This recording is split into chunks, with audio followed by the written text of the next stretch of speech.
What's up, y'all? I hope y'all having a good night. It's Friday. Hope y'all having a good Friday. Tonight I got a special guest on. We got Jared Arms, the CEO of Kala IO. So let's give him a hand clap. Thanks for having me on. Yeah. He does a lot of work um involving the youth as far as outreach. He's done a lot of big things, got a lot of big projects going on right now. He's also been featured on Banking with Bitcoin. So we just finna get straight into it. We're gonna talk about a lot of those things tonight. First we finna dive in into his personal life as far as like the things he's accomplished. How did he get it started in tech, and then later on we're gonna go more deep into the future projects that he has going on. So let's get straight into it. So man, let's talk about your early life. Growing up in St. Louis, and basically how did that influence you to get into tech? Oh yeah, thank you again, brother Lewis, for having me on the show today. I'm always excited to get connected with you and doing the great work with you. But man, starting back off in the early days, I always give it up to my moms and things like that. She invested early on and purchased a computer for me when I was in kindergarten. So I don't really remember those days, but I just remember some of the stories that she was talking about, making sure that she invested into the technology early. My daughter, she just turned 1 this past March and she got a tablet already. So I guess they start before kindergarten now, just getting them adapted. But yeah, just that's kind of where it started, I guess, for me. And then as I continued to get older, just using different applications that she was purchasing that had little different coding programs in it around math. And then eventually, like, going with her to work AT&T. They got Bring Your Child to Work Day, different little programs that AT&T might be teaching some of the kids and stuff like that around coding. So it was just little different things around. But yeah, I would say like starting with mom buying a computer at home, and then she just put me on game with different programs, really teaching me like advanced math and stuff like that at a young age, really not focusing on coding, just like advanced math at a real young age. And then of course that's all, coding and algorithm and stuff like that. And Right, then it just, basically. Yeah. yeah. Now, would you say your mama, was she involved in tech? And she actually got this little funny story. When she had graduated high school, she was just trying to get her little gold chain, go to the Prince concert, and she wasn't really tripping off like learning all this stuff. So when she had to do her little first interview where she had to use a mouse or something, she didn't know how to use it and get the job because of that. So she was like, if I ever had kids one day, he gonna learn how to use a mouse at the least. But no, she wasn't really in it. She is now, of course, but back in her coming up in high school, it just wasn't something that was like on the mainstream for him. So not really. Right, yeah. Not like it is now, I think like back at that time, computers was just coming out and stuff like that to where it became mainstream. Oh yeah. Yeah, so after that, so you starting off as a kid, she got you in advanced math and things like that. So when would you say you started to get more into like the coding and everything? Man, that was a little leap. So it was like different stuff, childhood, young teenage years and stuff like that. But man, because I was doing a lot of stuff like in my middle school and high school years. I just wasn't really sharing it with a lot of people like that. But it was like little side projects. But really more so like my junior year in high school, I just was keeping the stuff like off the shelf because I'm trying to focus on what I thinking everybody else want engaging in, on the little street stuff back then. But really like junior year 2007, and it was the year that the first version of Android was released. So just kind of tiptoeing around it on the back end and then just learning little stuff. But I really didn't get too comfortable sharing what I knew like that till I got like in my early 20s, starting my business and stuff. And at Right. first it was really just like learning how to build Android apps for some of our friends that we was losing and things like that. But I wasn't telling nobody it was like me building the apps and stuff because I ain't, how the confidence be sometimes. I'm like, if people notice my stuff, they ain't gonna use it. So it was popping around St. Louis for like a little local community though. Right. So how would you say that your friends did influence that in a way?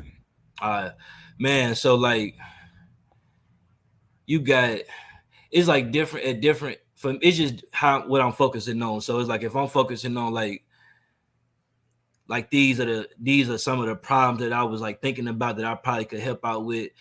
You got technical problems, so you got real life problems with like you gotta do certain things to get some of these people out the way that's murdering your friends because you might be the next victim. So like on technical problems versus like real life stuff. Say like at one funeral they might run out of color obituaries, a couple hundred people. At the other guy funeral, the family members may be mad about like what like local news media was saying. So I'm like listening to different problems on the technical side, thinking like, all right, if I could build a layout where I could like scan my color obituary where they could just share it seamlessly, maybe add this little comment box or something like that. Now it's kind of like standard, even though back then Black Planet, Bebo, MySpace all had image sharing and comment boxing and stuff like that, but it wasn't really tailored to his memorials like that. So I'm thinking about like, man, if I could like basically build an app that can help with some of these problems that I'm hearing that people experiencing at these funeral homes, just on the technical side, that's like really how it started for me. And then, like I say, a couple years later, I'm like, all right, let me build this little app, share it with a few folks, and then it started growing really from that. As far as Right. like, So and I know you mentioned the virtual funerals. And I see a lot of people use those virtual funerals now. So would you say in a way you created the blueprint for that?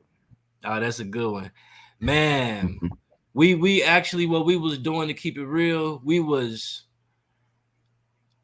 creating like online obituaries, um, which we was calling them online memorials in a sense. So that's what I would say we was doing more so than like streaming from the actual funeral site. And it was funny actually that you asked that. It was a few like people that invited us, like as we start doing like bigger databases aside from just my personal friends, like the database for um like the victims of Sandy Hook, when Heavy D passed away and things like that. It was like friends of the family, not necessarily like his close relatives, that was inviting us to the funeral and things like that, because we was trying to volunteer and like just do these services for some, and do some good things for some people. So a few families actually started to invite us, but we was like, nah, we ain't trying to do all of that. We were just doing everything on the back end. But now that would be dope though to say that. But I definitely can say, far as trying to create like this, um, trying to centralize these memorials in a sense, that was something that I was pushing real hard, because I started doing my research, like even in St. Louis for like the which they got some good platforms, because these funeral homes ain't no tech companies like that. So I don't look at them to be doing all of that. But still, Right. when you look at like William C. Harris, Austin Lane, et cetera, it's like most of them using like the same little software company based out in Cali. They got like the same set of features, the same type of theme on the back end and stuff like that. It ain't really too much freedom with it. And then you have to go to this funeral home, this funeral home, this funeral home. So for us who got 10, 20 guys that's passed, even though most are at these local funeral homes, it still make it easier just to commemorate them in one way on one app. And taking it further, even though I can get to talking and we ain't went on this question yet, but like connecting with like different people, as which we talk about this more when we talk about the New York stuff, but connecting with different people like at Skype, that's putting me on game, teaching me about NoSQL, different little technologies that I could add to the app that can make the app accessible offline or online. Usually with these .com funeral homes, unless we connected to the internet, we can't access them. So yeah, I started getting deep into that. But that was all before I launched Collar.io and stuff. That was like the origins of me as an app developer. Right. Okay. Got you. Because I most definitely see a lot of people do the virtual obituaries and things like that. And I just had to ask, because I was like, well, I don't remember it, being virtual obituaries that far back, but I know you had your hand in it, so I just had to ask. Oh yeah. But I know you said that there was also negative things going on as well. So basically, how did you overcome those negative things? Did you use coding as a way to leave that behind? Like what would you give? What advice would you give to the youth that's going through things like that as well? Oh yeah, that's a good question. Yeah, man, I can honestly say using this technology path and just continuing to go down this journey didn't help me see new opportunities and a whole different, just future and stuff. And I'm looking forward to growing older in this field and stuff. Based on what they're going through for me at the time when I was a little younger and stuff, depending on how you was raised, I wasn't really raised like that to like attack folks and hurt people. So when it started coming to us like this, I had to learn to adapt. That stuff can get a little scary out there. So sometimes, taking your losses, uh, turning the other cheek and stuff like that. But what I can say, like after certain friends like Stacy and things like that got murdered, then that's when like I decided to just quote unquote stop focusing on my fear and all of that, and that can get dangerous. So for people out there who have to survive, and you got folks who really trying to do something to you, definitely survive and take care of yourself. And then it just depended too. Like with me, I always put like my mom before everybody in the street. So it's like I'm not finna put nobody in the streets above my mom and crash out and just say F her. Now that I got a daughter, definitely got to think for her. But at the end of the day, if somebody, I think we all kind of can understand if somebody play with you and try to hurt you, you could, it makes sense to Right. defend yourself at any age. But for the shorties that's out there chasing it, you know, yeah, I would just say just focus on like, and everybody different. Some people might not have the best relationship with their mother and father. So I'm speaking from my experience, but I would just say, yeah, definitely with the tech field, that's something that's positive. Some people, of course, run into situations like one of the one of the co-founders of Cash Out recently, he got stabbed to death. Right. Right. But that's rare situations. But yeah, for the street stuff though, it's like the one thing that I had to do. I don't think I had to do it though, but it's just like I kind of went down that little path for a minute, just thinking that I had to do certain things to survive. But then it's like getting lost up in the system and stuff like that. Too. Not in the system, in jail system, but far as like in the mentality in the streets. So yeah, it's like just stay focused, listen to your parents. If you got good parents, keep God first. That's something too that a lot of that we was big on as kids, just always being around, spiritual and religious people who really real with it. So I always thought about that too. Like when we used to do certain stuff, or like when I used to see certain things and I make it back home, be thinking like, dang, like even though we ain't get caught, some of my friends that get caught, God's still seeing all of this type of stuff too. So that's another big thing. It's like you might do your little thing and get away with it and stuff, but God see everything. So it's like if you serious about trying to go to heaven and all that type of stuff, I'd be more conscious about that. Because now that I'm older and we like got partnerships with these big corporations, if somebody do something to my mom or my daughter or try to hurt my students or something, that's one thing. But I'm really not in the mentality where I'm just trying to see no humans, especially no black people, just get hurt. But at a point in time, it was just crazy because just in certain situations and stuff, it's just you get rewarded for calling shots and being a bad person sometimes. So Right. Right. Especially like those times it's like it's kind of deep for some people, but if I could take it back and stuff, I'd be what they consider like a lame or a nerd or something, just always in the right. Right. library. I would never get involved with like no gangs or nothing, but sometimes it ain't about choosing nothing. You just kind of grow up as friends, and then it's just like one of your homies gets shot 5 times in the face. What you finna do? You finna keep working at school? You finna slide? So it'd be decisions like that too. That'd be hard. And the community too. If you ain't getting down on stuff, that can it's just a lot of decisions and stuff. So it's good to just try to stay to yourself. Right. Right. Especially if you caught up in that type of environment. Oh yeah. So now that you went through that, you started getting to coding more. Um any advice for the youth that wants to get into tech or coding? What how would you go about it basically? Yeah, so someone's trying to learn how to code to actually like start their own company, like a Google or a Facebook or a Netflix or whatever. I would say nowadays you could just go on applications like Udacity or Udemy or even YouTube. They got a lot of premium content and courses out there around mobile app development from iOS, Android, tons of different languages. So I really would recommend those 3 platforms just to learn. Of course, Udacity and Udemy cost, but YouTube does have like some 6 to 8 hour courses, very advanced. And then they have a lot of tools out there. I'm sure a lot of people are aware now of these new AI platforms. So you got Copilot X, you can use that. You got ChatGPT, you can use that for like an assistant. Amazon Whisper, you got different programs and things like that can help you out with coding. So learning how to do it like on Udacity, Udemy, or YouTube, and then using platforms such as like my bad, Copilot X. That's one of GitHub's AI little coding little platforms. I could say that it is actually recently new. I'll send you an image, actually, like all of the AI platforms for like image, video, podcast, different little stuff. But really, YouTube, that's what I use a lot. And the courses that we starting to make, you can access those on YouTube too. But yeah, Okay, YouTube, yeah. I know Cybrary, that's also a good one as well. Like you said, your GitHubs and things like that. You got Code Academy. So yeah, it's most definitely a lot more resources out than it was back in that time, So I know it's most definitely a lot easier. Not easier, but a lot easier to learn. yeah, for sure. Yeah, most definitely.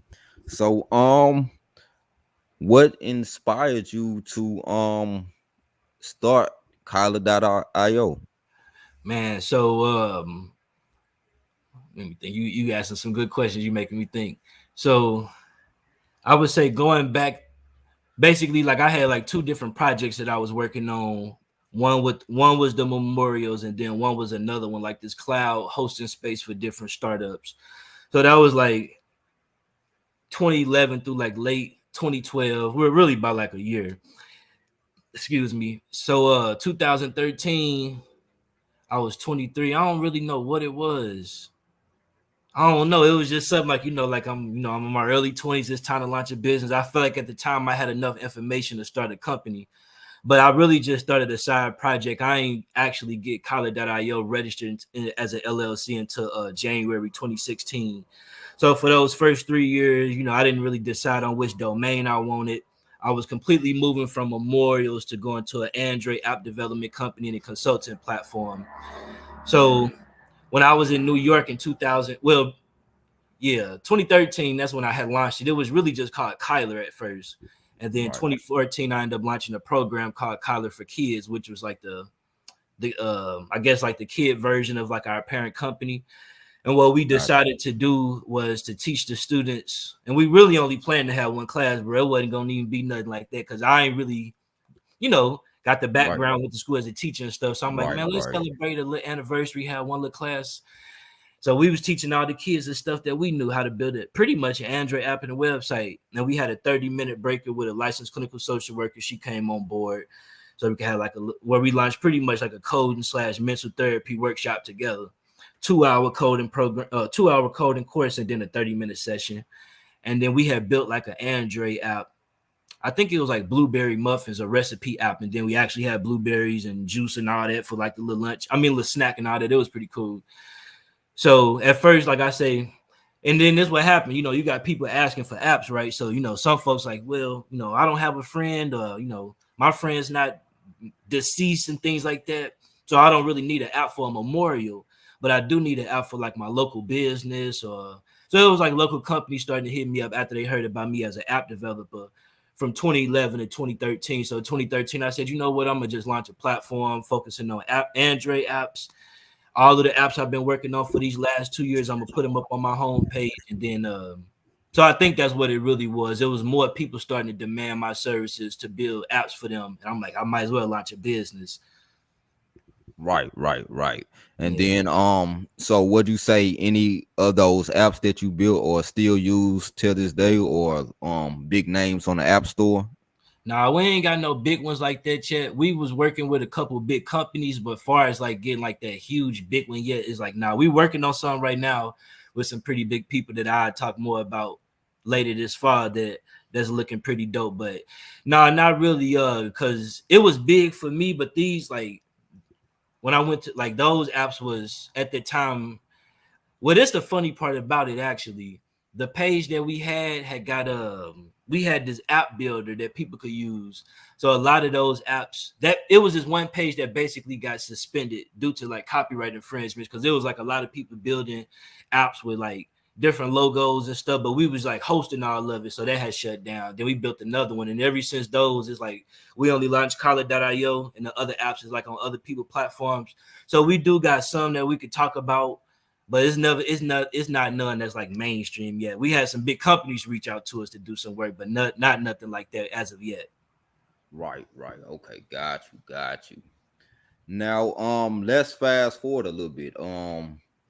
I wanted to know about I think it was the competition in 2016 that you had in LA. Oh yeah. Okay. Could you talk about your experience with that? Oh yeah, and then I'll show some pictures in a couple of minutes too. I actually got a picture of me and one of the co-founders. But Okay. yeah, man, they had this event in 2016. Google for Entrepreneurs worked with this organization. Well, I think they powered by Microsoft for startups now. But back in 2016, they was working with Google for Entrepreneurs, and there was an organization based in Silicon Valley called Startup Grind, founded by Derek Anderson. So they had selected 50 startups throughout the country to come out and highlight their program out there in Southern California, out in LA. So we had got picked, and there was like a ton of applicants, and I got connected with them actually from meeting some people in Google prior to me being in New York in 2015. So man, that was real dope, man. That was the first event that I attended where that was my first time being in Cali, so that was dope. It was like 3,000-4,000 attendees, so it was real big gang of people to connect with. And then, starting off in St. Louis, that was like, I'm getting tongue-tied, my bad. But starting off in St. Louis, like I always had a plan to try to replicate my program in 10 different cities. So going to LA, that was pretty cool. There was a lot of love out there, the beach and all of that good stuff. But yeah, connecting with so many people out there, it was thousands of people we connected with that day. And I ain't have too much marketing material. Like that was my first big conference I attended. So I was like a little rookie in there, but we did real good. And we got connected with a lot of school districts, just a lot of great people that helped us out with a lot of positive connections. Yeah, I know that was a great experience. And what'd you say around that time you started to expand and become more known? Just Collar.io as a company in general. Yeah, I would say 2016.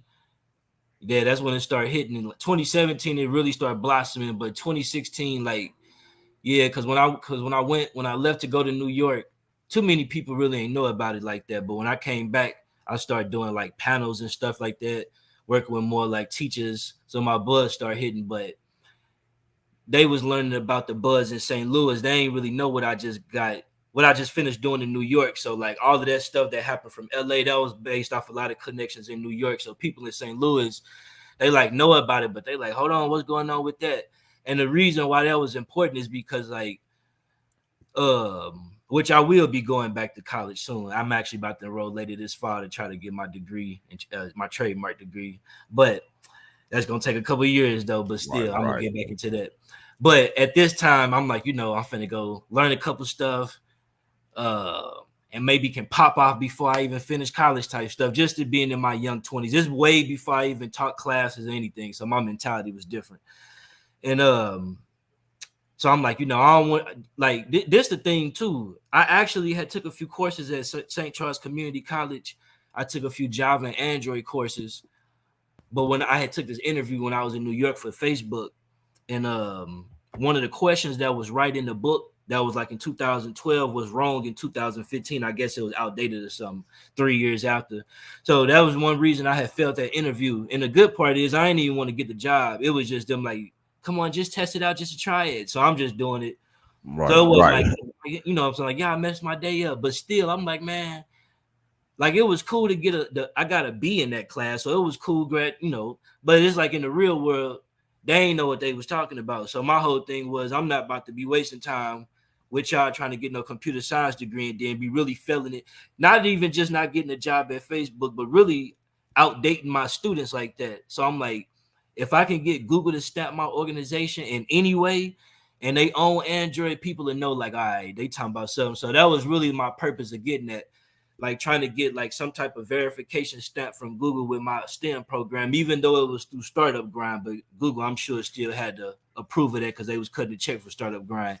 Then when I got that and all of the pictures and connected with the people, come back bringing it back to St. Louis and continuing to teach the students. And then that kind of led up to me just doing my little thing before I ended up selling like this domain of Balenciaga. Okay, yeah, and we most definitely gonna get into that later. Okay. But yeah, I most definitely agree with you because you actually had the real world experience of where you was actually already coding apps. You had years of experience with this. You launched your own company and everything, and it's like when you get in the classroom, and then they basically not really teaching the hands-on part, but they just basically just teaching the theory of it. There's two different type of educations, and I feel like having that hands-on, it actually makes a big difference than with just learning the theory about it. I agree. And I don't want to talk down on St. Charles Community College because that's one of our partners now. This is back when I was in my 20s, but they know I always tell this story like this. But shout out to Jane O'Donnell, Rex McCartney, and Peggy Walker. Those three teachers, especially as white teachers, because I was talking to them pretty open. And I was like one of the only black persons in the people in the classes. So I didn't really want to raise my hand like that a lot because everybody knew stuff. And then it was like one class where they had where I was supposed to have two prerequisites, but they just skipped me. Oh, you're extra smart. You don't need those two. So I don't know what the heck these people talking about in this one class, but it was kind of cool because it really advanced me. But those three teachers too, like they end up actually being partners to where when we launched our classes out of St. Charles, that same college, and the same teachers actually that taught me, even though they taught me some outdated stuff, they still was working with me when my students bought pizza and all that type of stuff. So like they some good people and stuff. And then some of the colleges, I ain't gonna say St. Charles Community College, but UMSL, when they heard me talk about this, they was actually which we never did it together because like I was just moving too fast. But like back in 2015, when they heard about me talking about this story, some people at UMSL, they was actually interested in working with me to possibly where I could create a curriculum for UMSL to where, because they didn't want people to come and spend all this money and then, like you say, go in the real world and be backtracked. So Right. I'm just like, I ain't thinking about making my own curriculum at that time, but now I definitely be on it. So just to say for students that is listening to me, versus like the mentality I got now versus like, man, they don't know everything. I ain't finna go back there. It's like, what, no one person knows it all, and I am thankful for the people who I got to connect with in just the time that they took to teach me the little things that they did know. And then it's up for us to be able to come back and make sure that these schools are up to date because they willing to teach the advanced stuff. We just got to teach them what's new and what's old. Right. Yeah, Yeah. most definitely. I think that's real important. Um, Now, I know you touched on New York a little bit, but yeah, let's get more into detail about your experience in New York and how it basically like just took you to the next level. Oh yeah. Shout out to Kathy Lambert, founder of Connections to Success.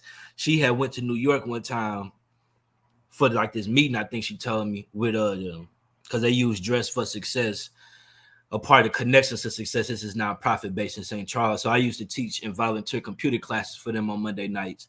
And they have like different programs where participants can get like free outfits for job interviews. They can get transportation services, bus passes, rides, get free meals, training. And then I was like the computer guy, teach you how to make a resume and little stuff like that.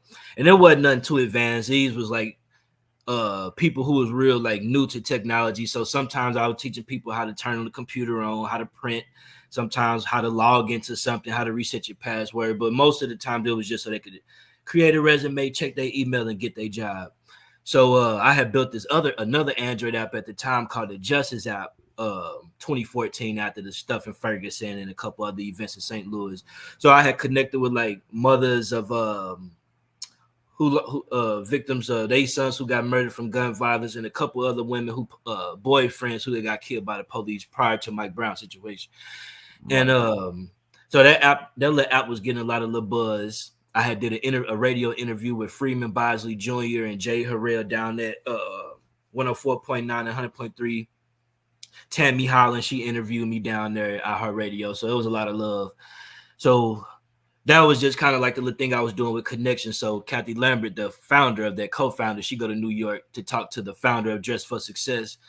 And I guess they just talking about opportunities that they got for Android developers. So Kathy put me on game, connect me with the people in New York, and then that's when I went out there for like a week just to check it out. It was pretty cool. And then they had put together like this little tech fellowship for like 90 days, 3 months, where I could create the project that I want to work on. So I decided to build like an Android app for them called Android RBR. It's on GitHub. The report back reviewer is really just like a app for like the employees or board members to check the inbox of the company's messages, basically on Android. So you could think about it like a Gmail, but just for the company messages in a sense. So I built that application, end up getting some of my interns on board to develop like a second and a third version for it. So that was pretty dope. And out there, man, they had put me in connection with a lot of big companies from Google, Spotify, TouchLab. TouchLab is a mobile app development company that had built the Android application for the Major League Baseball, for that Minions movie. What? Yeah. Of course, we know about Spotify and things like that. Got connected with Van Jones, the co-founder of Yes We Code. Mission is to teach 1 million Black kids around the country how to code. DJ Patil. These people I met in person. This the first U.S. data scientist hired at the White House. Of course, Trump had knocked him out a couple years ago when he got in office, but this is somebody that Obama had handpicked from India. I had met dude, Todd Park. He reached out to me, not in person, but we spoke over the phone. This is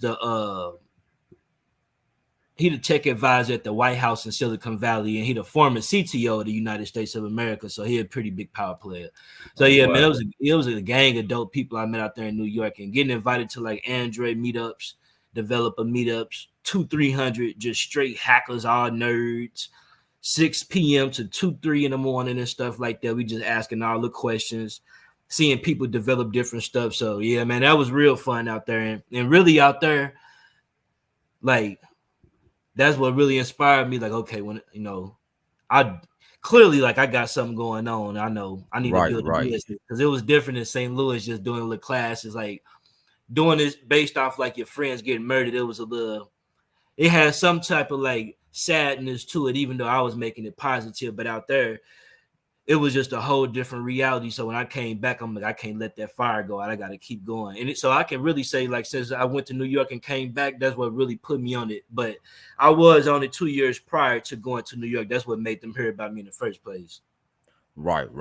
Yeah. And then I can only imagine, you going from a big step, from making virtual funerals and obituaries to now you meeting all these big names, connecting with these big name companies.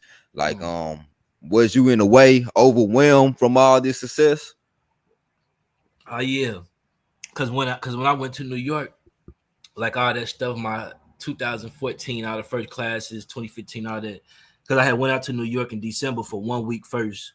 Then I went back in 2015 from March to what was that? March, April, May. So yeah, I had came back around like June. So what happened? Yeah, it was deep, bro, because I was like in the car at the time, a little messed up. Mom, she ain't had a crib and things like that. So it's like in that car and stuff, just 2-3 in the morning, just up on the computer trying to figure it out. You got geekers around the car trying to open the door and stuff like that. I'm in there. I ain't just trying to go too ham, because it's like I just got this contract that got some nice little figures on it, but I'm in the car right now. So it's like, and then at the time, even though I was fresh as a shorty, my mama had me right just in my early 20s. I kind of had to figure out like, all right, this is how I'm finna do it for myself. So it's like, I'm in the car, like I got like the clothes I had on was like stuff that the army was donating to homeless people. So like just the boots, the jackets was hella. It was like I wasn't focused on it, even though my hygiene was up. But like, yeah, man, it was deep. But I just remember when that first check had came through the email, like for 10 grand. And bro, at the time, like I was one of them people who was like, I was actually, even though I was like always on my little volunteer stuff, but that's like trying to help the people. Back in my regular, like, my life ain't nothing type of stuff. Who am I? I'm 24 years older. My life is done. Everybody doing great things. That's how I thought. I was cool with having like $20 or $30 for the whole week. Or even $50, you know what I'm saying? $20 on something to smoke, $30 on some rice or something like that. I wasn't not focusing on nothing. So when I seen it like that, you know, I'm volunteering doing free classes for Connections to Success. I ain't really trying to raise no stuff. So I'm like, dang, 10.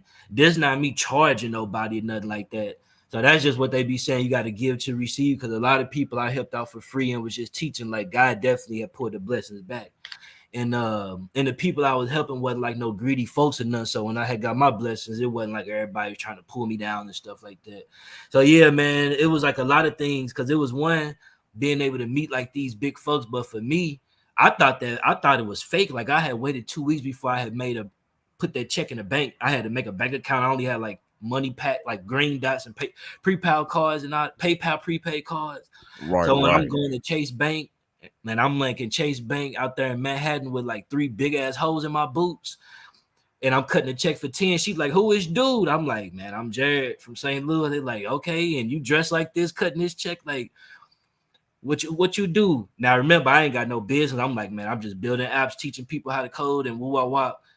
So then that made the bank want to start talking. At that time, I didn't know what she was talking about, but she like, you know, we invest into nonprofits. If this your first app and somebody cutting you 10, shoot, you must be doing something right type stuff. So like, a lot Right, of people right. wasn't tripping off how I was dressing and stuff, like when they start seeing like what I was on the back end. But for me, you know, like once like that movie Trading Places with Eddie Murphy and stuff, like once I really realized it was real and it wasn't no game, it was game time. I'm like, all right, I'm buying all my little stuff, getting my tablets and stuff like that. But yeah, like I was getting in shock, bro, because like when we used to be in a hotel, like in the car, sometimes I'd be like watching CNN and Van Jones on the news. I'm like, man, this black dude, he be talking so articulate, and he's so he stand up for himself, but he still speak well and all of that. And he ain't let nobody come crazy, and he on point. So when I seen him in person, it was a lot of people I seen. I seen One Direction. We met them, but I didn't know who they was though. Right, right. Until like I came back to St. Louis and seen them just blow up. I'm like, damn. But like my homie it was just a lot of people in different places. But when I seen Van Jones, I knew who he was. So, you know, I'm like, man, Right, yeah, that's Van Jones, right? yeah, I'm like, man, I need to try to get him connect with my mama or something like that. So like I'm thinking I got a name or something. I ain't got no name. You know how Eminem was on 8 Mile when he was in the bathroom looking in the mirror, he was on nerves. That's what I Uh-huh. did. I went in the cafeteria because he in the cafeteria looking at his phone where I was working there. So I walked in there. I'm like, oh man, there he go.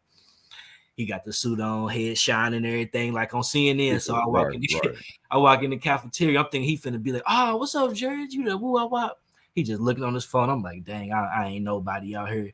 I go straight to the bathroom. I'm all in the mirror, like acting like Eminem. Like, come on, boy, you was just in the car. Get your little confidence up. But when I came outside the bathroom, I was gonna say something. But my partner, she looked at me. She knew him and stuff. Hey, Van, let me introduce my friend Jared. She get to talking and stuff like that. And then he hit it right off the rip. He started telling me about Yes We Code.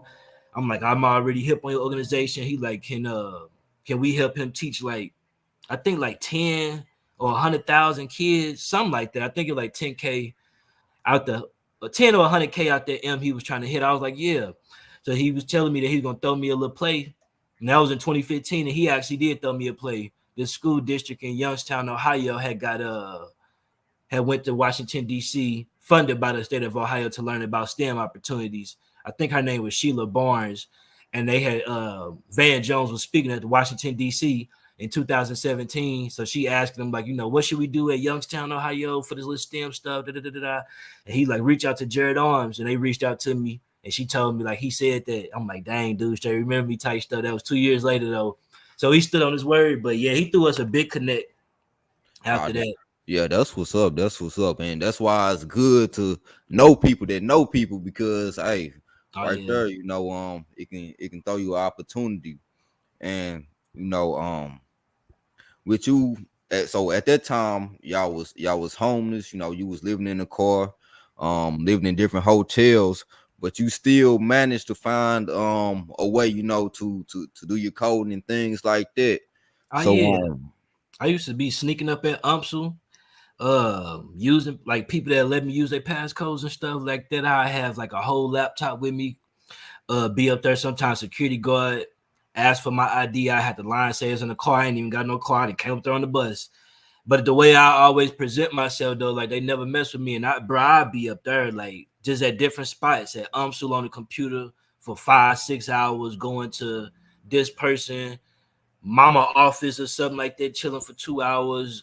So kind of mooching around. But yeah, I was on that computer real hard, and like I didn't really know what was gonna come about. But it was this one interview that I watched called from poverty to prosperity with Bill Gates, and he kind of gave me a little cheat sheet and stuff. So I felt like, man, let me just try to do, it was a lot of stuff, but I just really felt like I was on to something, and it's still like that. But yeah, that was deep though. Yeah, most definitely got you somewhere, and that's most definitely an inspiration for people out there to let them know, it's not no excuses to why you can't do something. If you were able to work out of a car and go different places, and you don't even have no home to go to, that should most definitely motivate other people to let them know, it ain't no excuses. Oh yeah. Most definitely, most definitely, most definitely. So after that, say like after the New York and everything, I remember you saying that you got to meet Nipsey. Um, didn't you get to meet Nipsey? Oh yeah, that was for the 2018 Blacks in Technology conference out there in Minnesota. And I'll Okay. share a link too, not with me and him in together, but so people can watch his interview that he had to do out there. He had a real nice presentation, and yeah, long live Big Nip. That was a great experience. And I love to speak about that. Yeah, most definitely, because he was doing a lot of things in tech as well. I think he had like one of the first smart clothing companies. Yeah. So he was doing a lot of big things as well. Mm. So Oh yeah, yeah, yeah, man. most definitely. I think I actually I'm gonna have to double check because I like to make sure I be accurate what I'm talking about. But yeah, I definitely know that was for sure out there one of the first smart stores, if not the first smart store out there in LA. But I believe it was, I don't know if it was Jeff Bezos or Amazon. It was a big company though that acknowledged the fact that they was inspired by him being a pioneer in that space. So yeah, that was super dope. But yeah, at that Blacks in Technology conference in 2018 in Minnesota, it was a 3-day tech conference that was at Target, Best Buy, in Minnesota Timberwolves headquarters. The founder of Blacks in Technology, Greg Greenlee, shout out to Big Bro, been an awesome, positive black brother in the space. I always open the door to young brothers like myself, Brother Nip, and hundreds more others. But yeah, that event, man, was super cool. He had got invited out there. Actually, my friend Elizabeth, based out in LA, she had invited him. She connected with his peoples and invited myself, so she put us together. And yeah, man, I was speaking more so about like what I had to do a speech about. I think it was like economic empowerment using cryptocurrency, and his speech was more so about like getting more the smart stores, getting more people to invest in the cryptocurrency and thinking about this tech. So they had us speaking at different times and things like that, man. But it was awesome. It was over about 500, 600, 7 people got connected with his folks. It's just that was like in September 2018, I think. And then 2018. yeah, that Okay. event. So him March 31st, 2019 is a couple months after.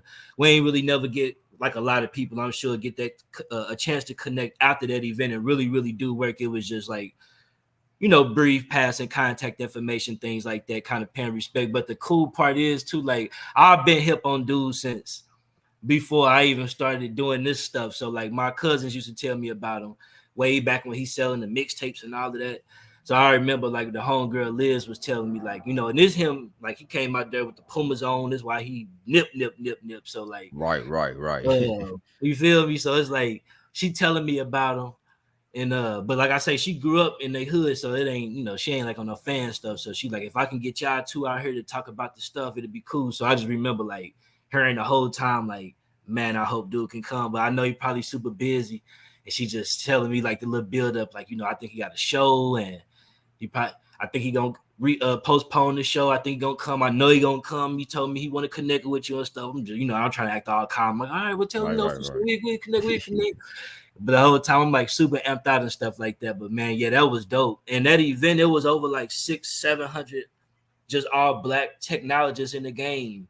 So like yeah, man, there was a lot of people there, and ain't nobody think that type of stuff was finna happen, such a tragic event. But everybody was excited, you know what I'm saying? Even the CIO of Minnesota, Sharon, like she a pretty big lady out there, but yeah, a lot of people was excited. And the main thing too was making sure, like, you know, for all of these black people in the tech space to come together, it's like everybody could be doing different stuff. So I thought that was like historical and things like that. Then it's like, you know, it's documented and stuff. So yeah, it's different content I can share with you. And I think I got a picture up with me and the founder of that event, Greg Greenlee, with this article, the one that Charlemagne the Guy was on the front page with Chill Magazine.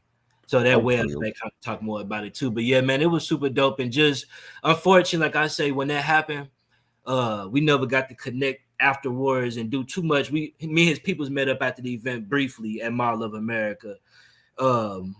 But later in 2019, I remember I had to go out there in LA, and I had actually went to his neighborhood with some of my people who got me out there and stuff. We went to the Marathon and went to actually like on his block where he used to live with his grandma. And it wasn't too many folks out this day, but it was some folks out to let me know, like, you know, this coach out here real. But it's good to be able to get connected with the right people and stuff. And like when I had went down there, the Marathon was boarded up or like fenced, like it was like just fenced around it, so we couldn't go up on a lot of stuff. But just still taking the time to pay my respect to at least go down this block, talk to a couple people and things like that. And I'm still connected with the homegirl Liz out there, and she connected more like with his bro Sam and all of the people out there. That's how I got that connection with him. Right, yeah, I was most definitely a fan of Nipsey music and just about, you know, what he stood for in general. You know, I was a big fan way before that happened. You know, most people started to hear about his music like later on, but man, I've been a fan of him years before that even happened. So I thought that was dope, you know, that you got to meet him and everything. And I do got a Nipsey story I could tell you that he some stuff, but I'll tell you off camera just since my students will be watching. But he definitely showed some big love out there and had us with some good vibes that night. Okay, most definitely. Yeah. Yeah. So I know I'm kind of jumping around a little bit, but you good. I love how you doing. Yeah, most definitely appreciate it. But yeah, so how did you start to switch over to like more into the blockchain technology? And could you kind of explain to the audience, you know, what is blockchain and how it works? Oh yeah. So the short definition of blockchain is a distributed ledger. I guess a more user-friendly definition is a decentralized database. So that's kind of it in short. How I got introduced to blockchain actually when I was in man, you know what's the funny part? It's only a small group of people I've ever told this to, but they really I forgot who it was. Like, see, it was like a little vivid period and stuff in my teenage years, but I do remember like it was a couple of teachers like at Cross Keys. What's that all Newhouse Ferry? Cross Keys Elementary, I think. So like, yeah. So like my nana, I'm going back now, but my father's mom, my nana, she used to be like she educated, and she just had all different her hands with our teachers. So she used to recommend it, like sometimes she like her little older friends that'd be substituting to call her, can your grandson come into the school and help me put these grades in, or wah. So I do remember like back in 2008 when Bitcoin first came out, that was the year I graduated too. I was 18 years old. It was a couple people that was telling me about them, but it's like I ain't really hearing it. So it's like I'm gonna just say it was a couple people talking to us about this like the year we was graduating. And man, I remember too, it was under 25 cents at the time as far as a Bitcoin. I really wish I can go back on those days because I was thinking so small. I'm trying to grab an ounce for $100, flip it to $200 and make 100% profit at 18. I ain't thinking about grabbing no coins at four coins for 25 cents. That's finna grow over 20K in the next 10, 12 years. Right. So like, but they did tell us about it though. But it was like we weren't hearing that in 2008. So anyways, right, yeah. The first person I ever seen, and even really it came back, was in New York. My homegirl Naomi. We had a little lunch. So she talking to me about opportunities, and she had used Bitcoin to pay for something. And she like, you know what this is? I'm like, I think I heard it a couple years ago, but like not for real. Like, what is it? She's like, well, it rose in value and stuff like that. I'm looking at it, I'm like, dang. So when I was in New York, yeah, the homegirl Naomi, she was using it to pay for like some little lunch or something that we had to do. And she wanted to help the miners get paid. And I guess that's how they get paid every time a Bitcoin get used or something. So she ain't really know nothing about it, but she was like, if I ever like learn more, like just let her know, because she was all like, we always teaching each other about the game. But so really like in 2015, that's when I'm in New York, it was a lot of stuff out there where I'm like, let me learn about this. I came back to St. Louis. I actually started working on this project early on called like Collar.io blocks or something like that, which was like really trying to build like a little visual, like a little blockchain and stuff, and like sell like the blocks to folks. People was not understanding what I was talking about, so I kind of put it to the side and really brought it back out around 2018. Okay. Yeah. And now was it more successful in 2018? Like Oh was you able yeah, to capitalize on it more? yeah, it was real successful. And we got so much more work to do, but yeah, 2018 that was successful. Like I have did like a ICO initial coin offering. We since then converted all of our stuff from I like to call them indivisible assets versus divisible assets, but basically NFTs from cryptocurrencies. So it's like at first it was like, okay, we got like this certain amount of cryptocurrencies. Now it's like we got this certain amount of NFTs, but with the NFTs, it's better for me because it's like I can have a visual or a graphic on it. And I don't really want none of these investors who invested into me to be purchasing. I mean, you can exchange any type of like digital asset for still some type of service, but it's a difference when it's actually like money. So yeah, that's we had a lot of success with that. But the thing was, I'm like, let me get like 12 or 15 people. I brought them in for some little small amounts, and then let me take this same little thing and bring it to like a little corporate stage. So that was my idea, trying to, all right, let me talk about this stuff at Best Buy and Target now based on what we was doing local, and try to raise even more funds. Um, but it's just so much work to do and things like that. In 2019, I had won this competition at this event called the Washington Elite Summit out in Washington, D.C., co-founder Bruce Porter Jr. And man, that was some serious competition, but it was a lot of things I learned out there. A lot of different attorneys talking about different regulations and stuff from the SEC. A couple of people from the Federal Reserve was at the speech I had to do at Best Buy. So learning more about it, and then just learning about like the pros and cons with cryptocurrency and blockchain. Um, Man, yeah, but financially though, I could definitely say we raised some funds and things like that. Some of our investors still kind of waiting on some things, but right now what we doing, like we just building so much opportunities, because at first we had an investor come on board, get some of our cryptocurrency, and when people purchase either like a class, an app, or a website or something from our platform, they can get a certain percentage of that. But now that we got different services like all this artwork, we launching platforms related to air flights, water services, and different stuff. So the coin or the ID that's attached to these NFTs. Really, that's what it is now. These NFTs can be used way more than just when people purchase a class, sign up. And this all prior to COVID too. So like at first I'm doing classes every weekend. When the COVID stuff happened, you know, a lot of people ain't trying to have their kids around a lot of folks and stuff. And then I'm a people person. I love to do the internet stuff, but usually like my thing is on site. So I had to kind of like reinvent the wheel and switch it up and broaden like my products and services for people to purchase so these investors can benefit. But we'll share more about that on artwork.photo, this AGI.audio stuff. But yeah, it was dope. And the reason why too, I think, you know, more people learning about Bitcoin. I had to do a lot of things too, like create like attractive marketing material and stuff like that. But what really made that come about too, like in December 2017, like I said, I sold the domain to Balenciaga in that summer around August. So that December in 2017, I had went to Atlanta. It was this tax company that I had charged like $1,000 for this little 1-day consultation fee and whatnot. And what was it?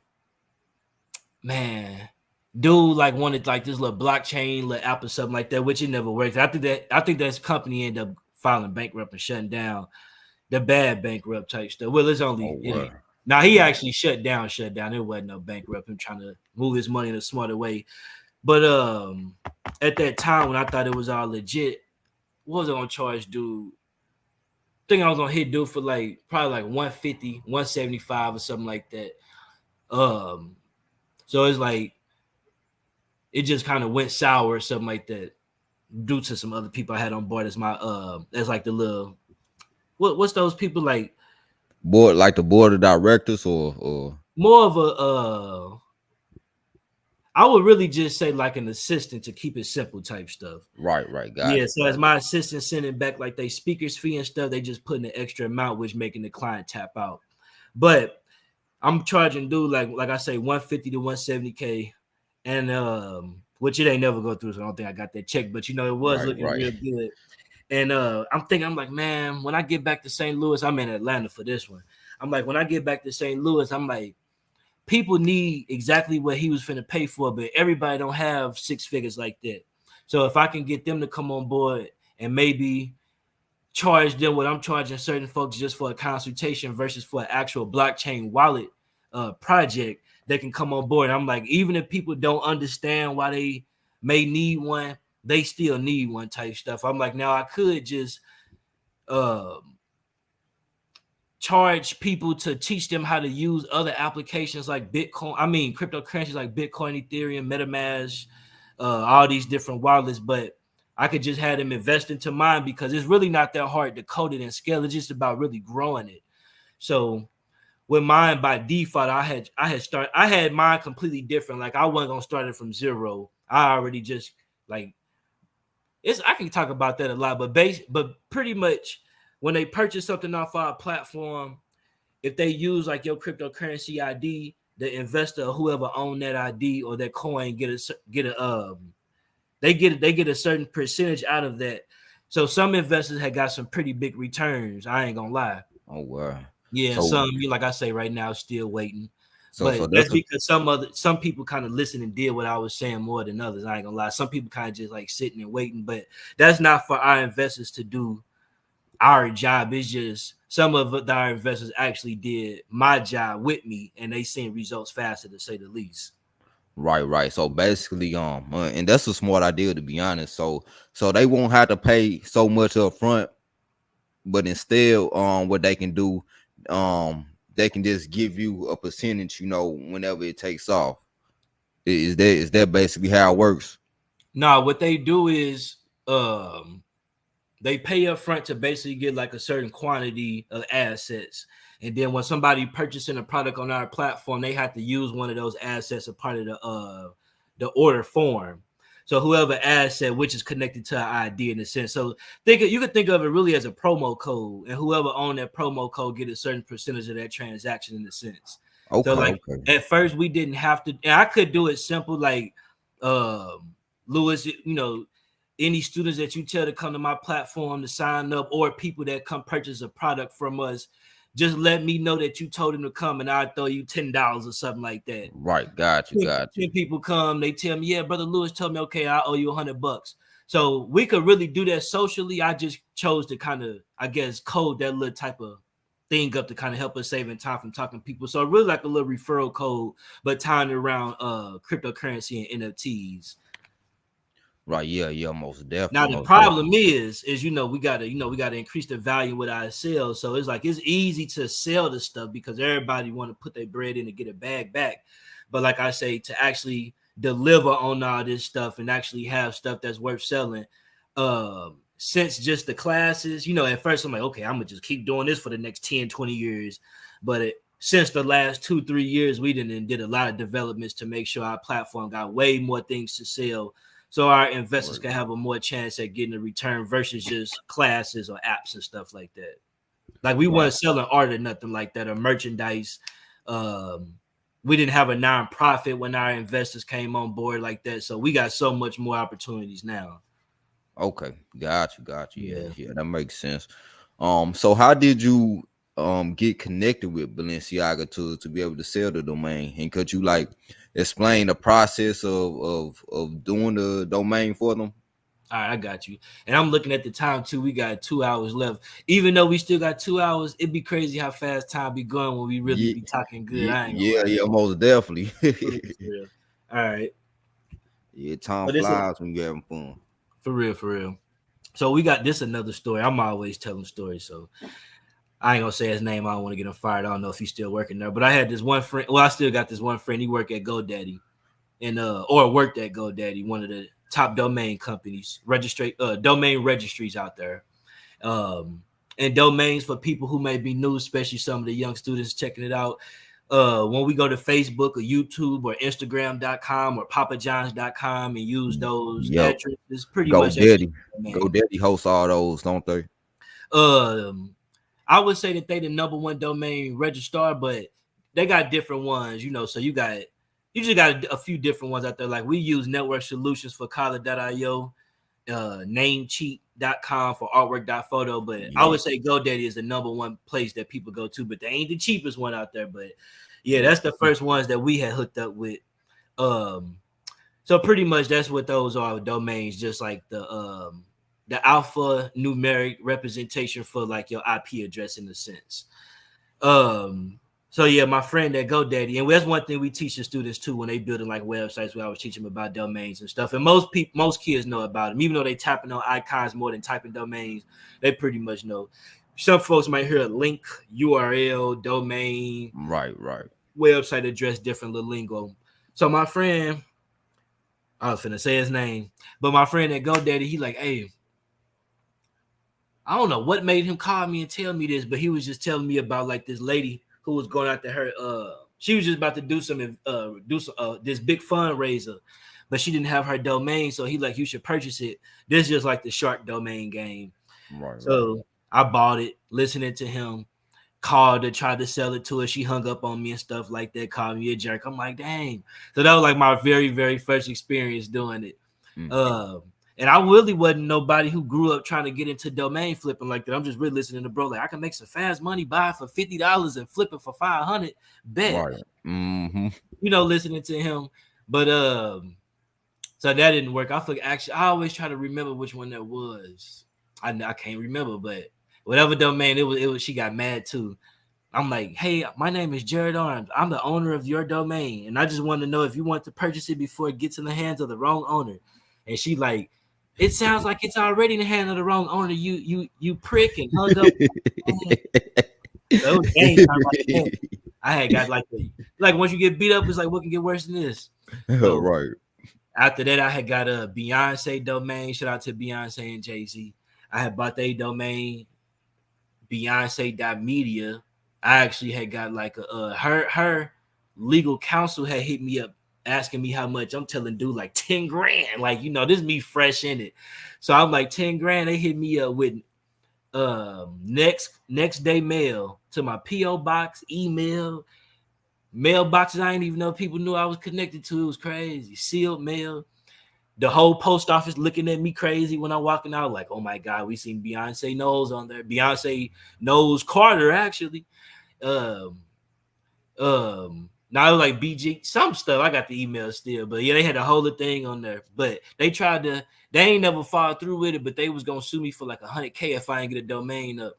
Oh, dang. And I learned quick too, like if you register a trademark domain without the authorization of the trademark or copyright owner and you try to sell it for over 10K, it could be 9999.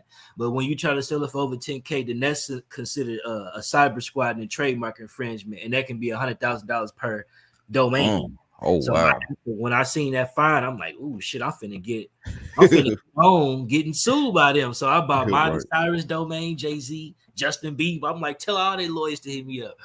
I'm just tweaking on some little young stuff, but this me in 27. I ain't that young.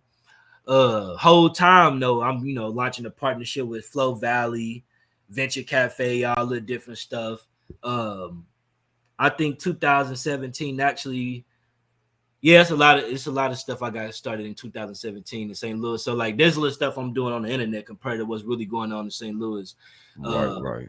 We got connected with St. Charles Community College, all that stuff in 2017. My first partnership with St. Louis County and City Police Department at the Microsoft store at the Galleria for a non-violent video game tournament. All that's in 2017. But at home, I'm like, man, let me try to flip this domain. So that didn't work with Beyonce. And then after that, I ended up buying, and I got to give it up to Future. Now, a lot of folks don't, know we got different audience and stuff. I'm just the story. So I'm listening to Future in New York, and he just steady saying Balenciaga, Balenciaga. I ain't never heard of Balenciaga until 2015. So I got this check for 10 grand out there. So I'm thinking, you know, I got a little bag. The people I was living with, rent was 10 G's a month. So it really wasn't nothing for real. But in my head, coming out the car, I'm thinking I'm up. Now I had chicken noodle soup, beef stew, all in my luggage when I went to New York. These folks got all you can eat Red Lobster. I had to throw my chicken noodle soup away and start eating with them, getting open. So as I'm feeling myself a little bit more, I'm listening to my little iPod out there. I still have my iPod and stuff. And Future talking about Balenciaga. So I Google it. I see a t-shirt for like $1,200. I had clicked the X. I'm like, yeah, I ain't about to waste none of my 10 grand on no t-shirt for no $1,000. So that's the introduction to how I learned about Balenciaga. I'm gonna keep it real. So 2 years later, 2015 to 2017, I'm back in St. Louis now. And so this is like my third domain try. So like now Future posts something on Instagram, new outfit in Balenciaga. Some just told me that people finna be Googling Balenciaga, bro. This sound crazy, but this is a real story. I straight got all the emails. So it's just like from Balenciaga and everything, PayPal transaction, everything. So I said, man, let me see if they got a .for sale, TLD, a top level domain, the .com, .iu, those TLDs. So they had a .for sale. So I'm like, man, I bet everybody about to be Googling Balenciaga for sale just because he just posted it. I'm like, and I just got the domain Balenciaga .for sale, like again. Watching dude Instagram, like thinking like, man, the people Google Balenciaga for sale, they finna come to this website. Now I ain't never launched a website because I knew like, you know, about the little legalities now with the Beyonce stuff. So I had just kind of set up like a little redirect, you know, it come to like my platform. You can contact me. And man, I say maybe after 2 weeks later after I bought that domain, of course it ain't like one, you know, that's a big company, so they ain't just like the current CEO like doing all the websites. So they got a tech company that do it, and so the tech company ended up reaching out to us and stuff like that. I had to verify to make sure that these people was real. But once I learned that this was the real company that's doing Balenciaga.com and a gang of other big companies, we talked. You know, they let me know like, you know, this domain that you own is, you know, it has our trademark in it, you know. We work with, you know, we the owners of Balenciaga. The owners of Balenciaga asked us to contact you if you're willing to sell it. I'm like, damn, the owners of Balenciaga. I still don't know how big the company is. I just know like they talking about buying this domain, and I got a story to talk to my homie about from GoDaddy. I don't know that they $50 billion fashion company. I'm learning about all this after the domain, but anyways, so we going back and forth with a price. They lowball me, try to come for like $300 and stuff. I'm like, nah. And I only paid like $80 for the domain, so they come with I go like extremely high, they go low, I go high. We go back and forth for probably like 2 days, and then we come with a cool agreement. So they set up like a little escrow and stuff like that, and I transferred it, and it was good. And I ain't gonna lie, bro, that was one of the most easiest sales because I ain't had to teach no class, which I don't really teach classes for the money, but still, like I ain't had to teach a class, build no app. I just transferred it and sent like my PayPal email. So it was up. And right after that, I went, showed some of my little homies and stuff, little younger students, like, you know, I just straight sold this domain to Balenciaga. And then when I started telling people about it, I had a radio interview again with Jay Harrell and met more people at her down at her station that really let me know about like the value of Balenciaga. And then I learned like how big they was, like the just you know, it's a pretty big company to say the least, but they've been going through a lot of crazy stuff I've been hearing. Yeah, they have. But they you know, so that story was cool at first, but what I'm on now compared to what they on is like that ain't really nothing to even talk about. But just a part of the history though is like, you know, especially in St. Louis, coming from where we come from, anywhere from the county to the city, like Balenciaga ain't reaching out to no black people to buy nothing. So I felt good because it's like, even if we a franchise owner of McDonald's and Steve Harvey coming by a McFlurry one time, it's like at least he came through. So I don't have like a building and all that, but it is. I can't really say.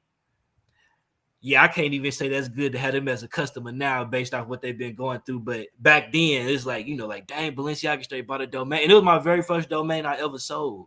So like that was good too. Like You know, then after that, I ain't gonna lie, you know, I invested heavily into domains after that, spending So thousands of dollars. so now would you say that domains is still a profitable market? Because I'm pretty sure the people that's gonna watch this, they gonna want to know, like, hey man, how can I get into flipping domains?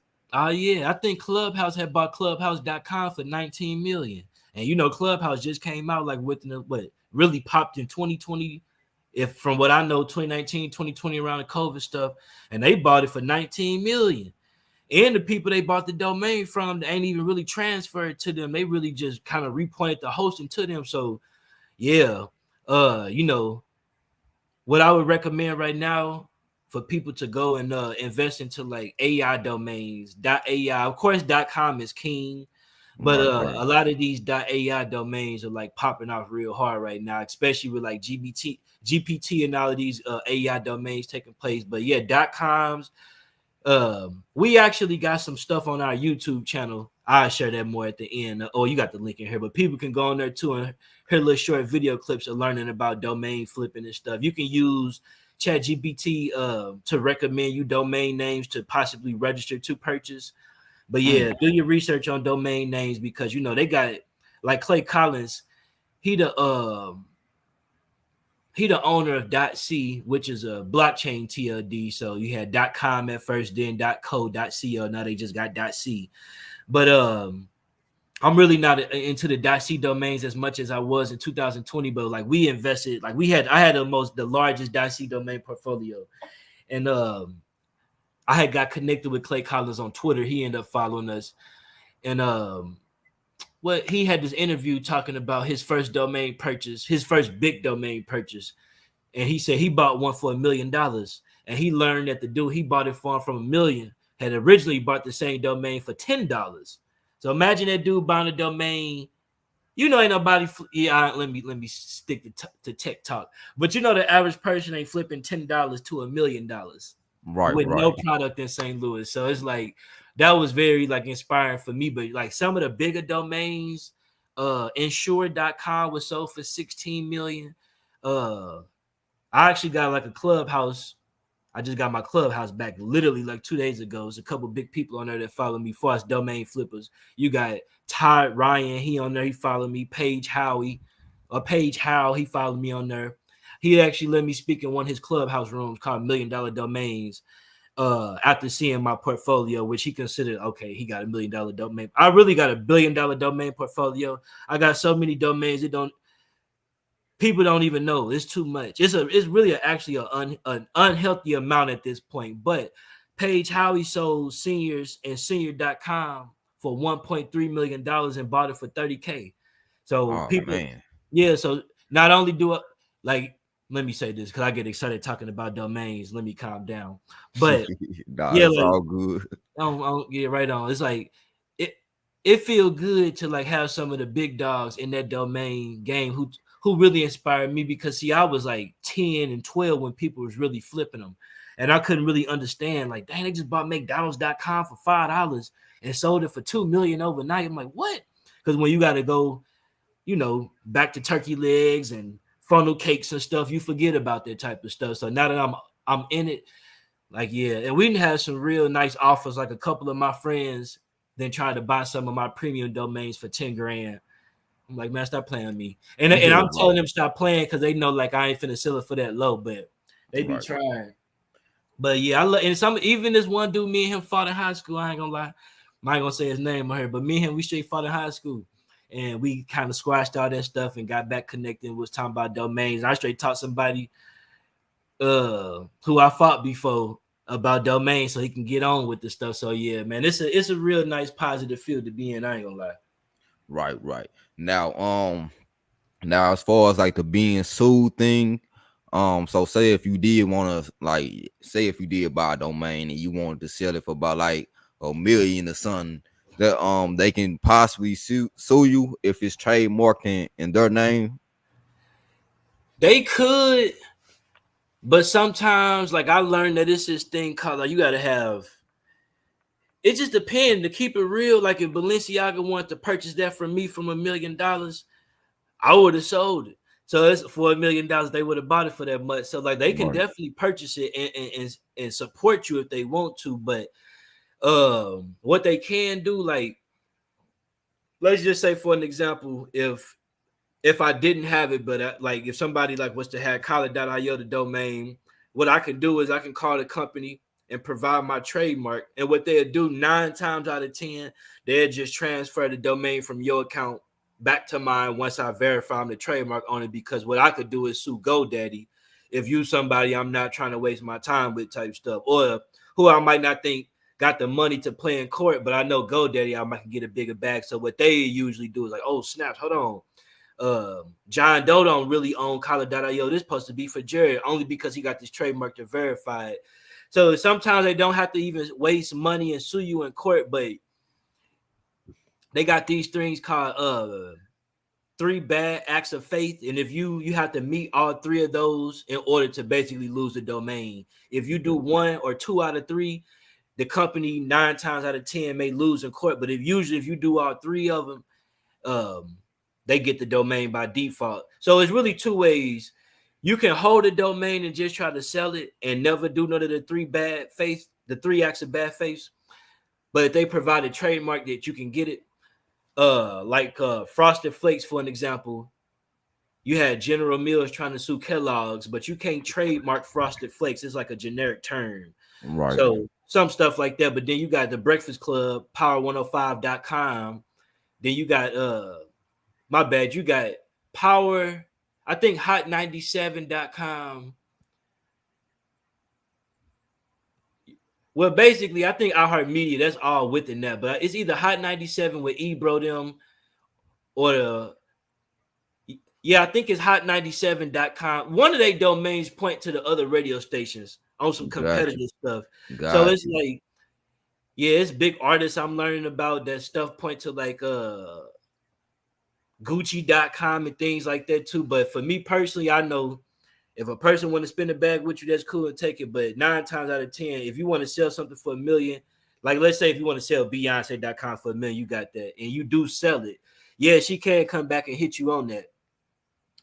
Just because, like, and she'll sue you in court for like any money that you made off something that she owned with a trademark. Now with us, we ain't never sell that domain. We just let that go. But that they ain't never pressed the issue with that. We never transferred it over. I was really testing them to see how it worked. And I know I would have lost. It just would have been a way I would have got on. You know how something when you be desperate, you don't mind getting sued by Beyonce. I'm about to record this and still get on like that. Right. Yeah, so for everybody that's listening, man, there's a lot of free game tonight, man. Can I add one more thing, Brother Lewis? Oh yeah, go ahead. Right on. This my bad. So you got when we talking about centralization and decentralization platforms on a centralized network, you got this one organization called Whois. People can visit who.is, Whois. And basically when you type it in the domain, you can see who is the owner of this. So when you register in domains, you can add Whois privacy. That way people can't see your contact information, your address, and all of that. So what I decided to do was to leave my Whois contact information accessible. That way when people come and search for a domain, they can see Jared Owens, my email, my cell phone number, contact me.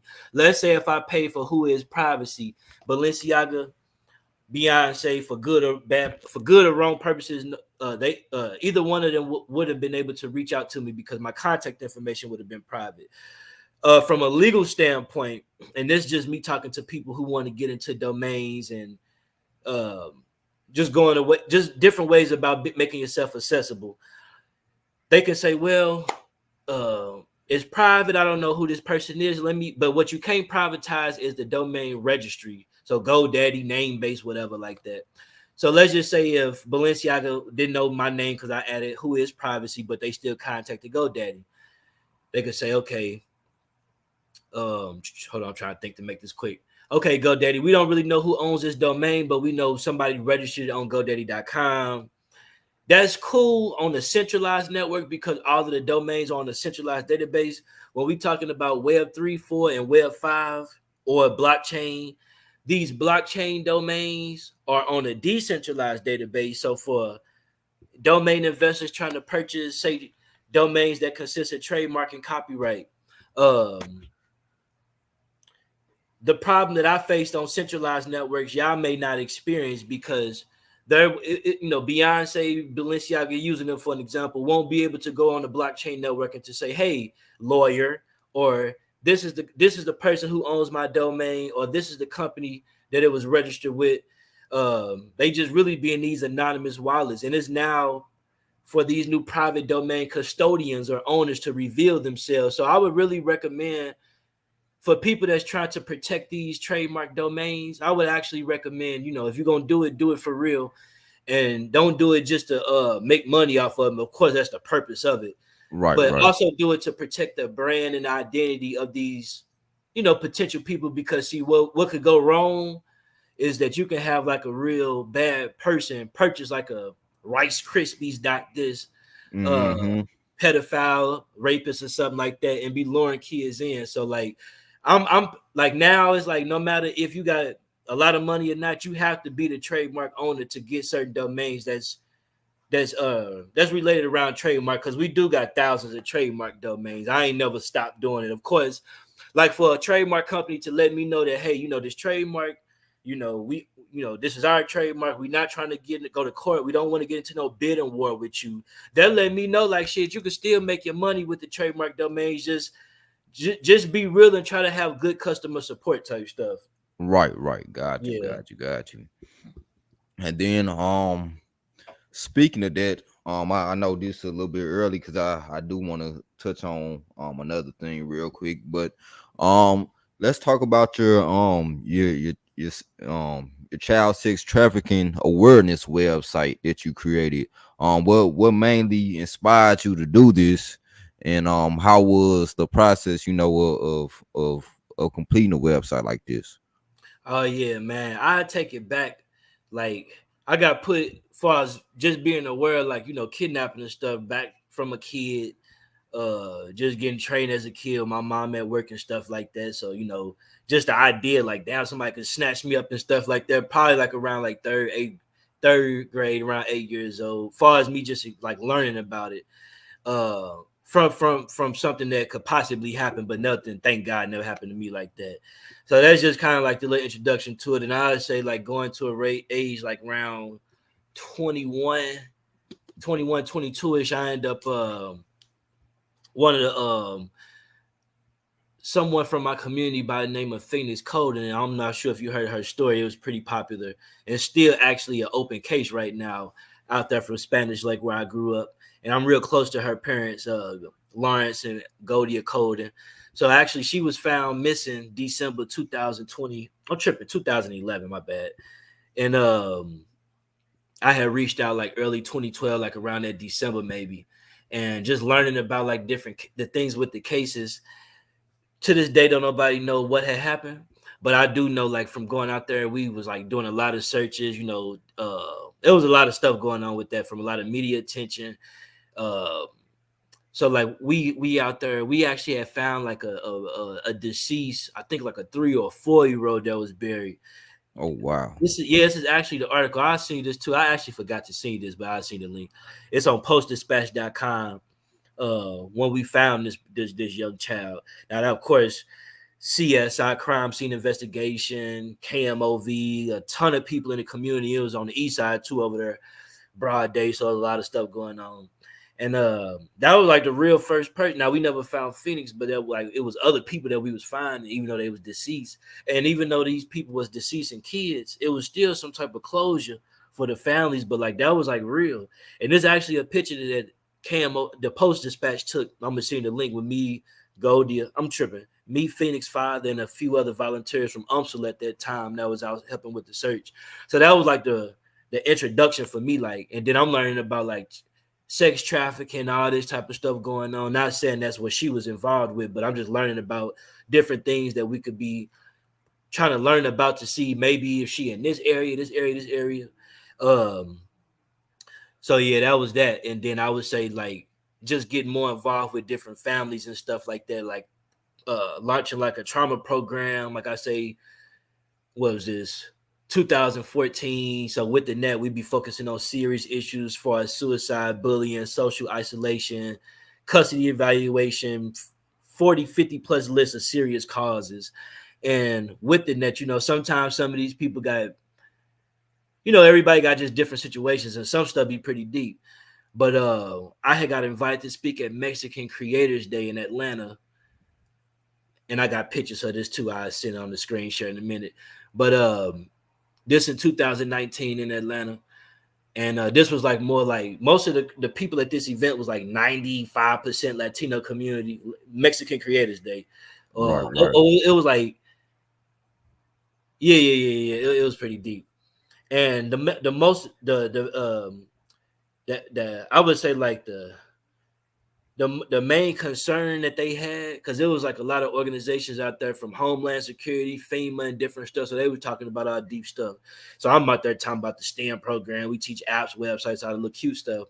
And they're like, that's cool. But, a lot of the people that we dealing with are victims of human trafficking. And we know a lot of families they got missing folks that's in that we know that's missing in trafficking and stuff like that. Like, what opportunities or programs, services do you got for that?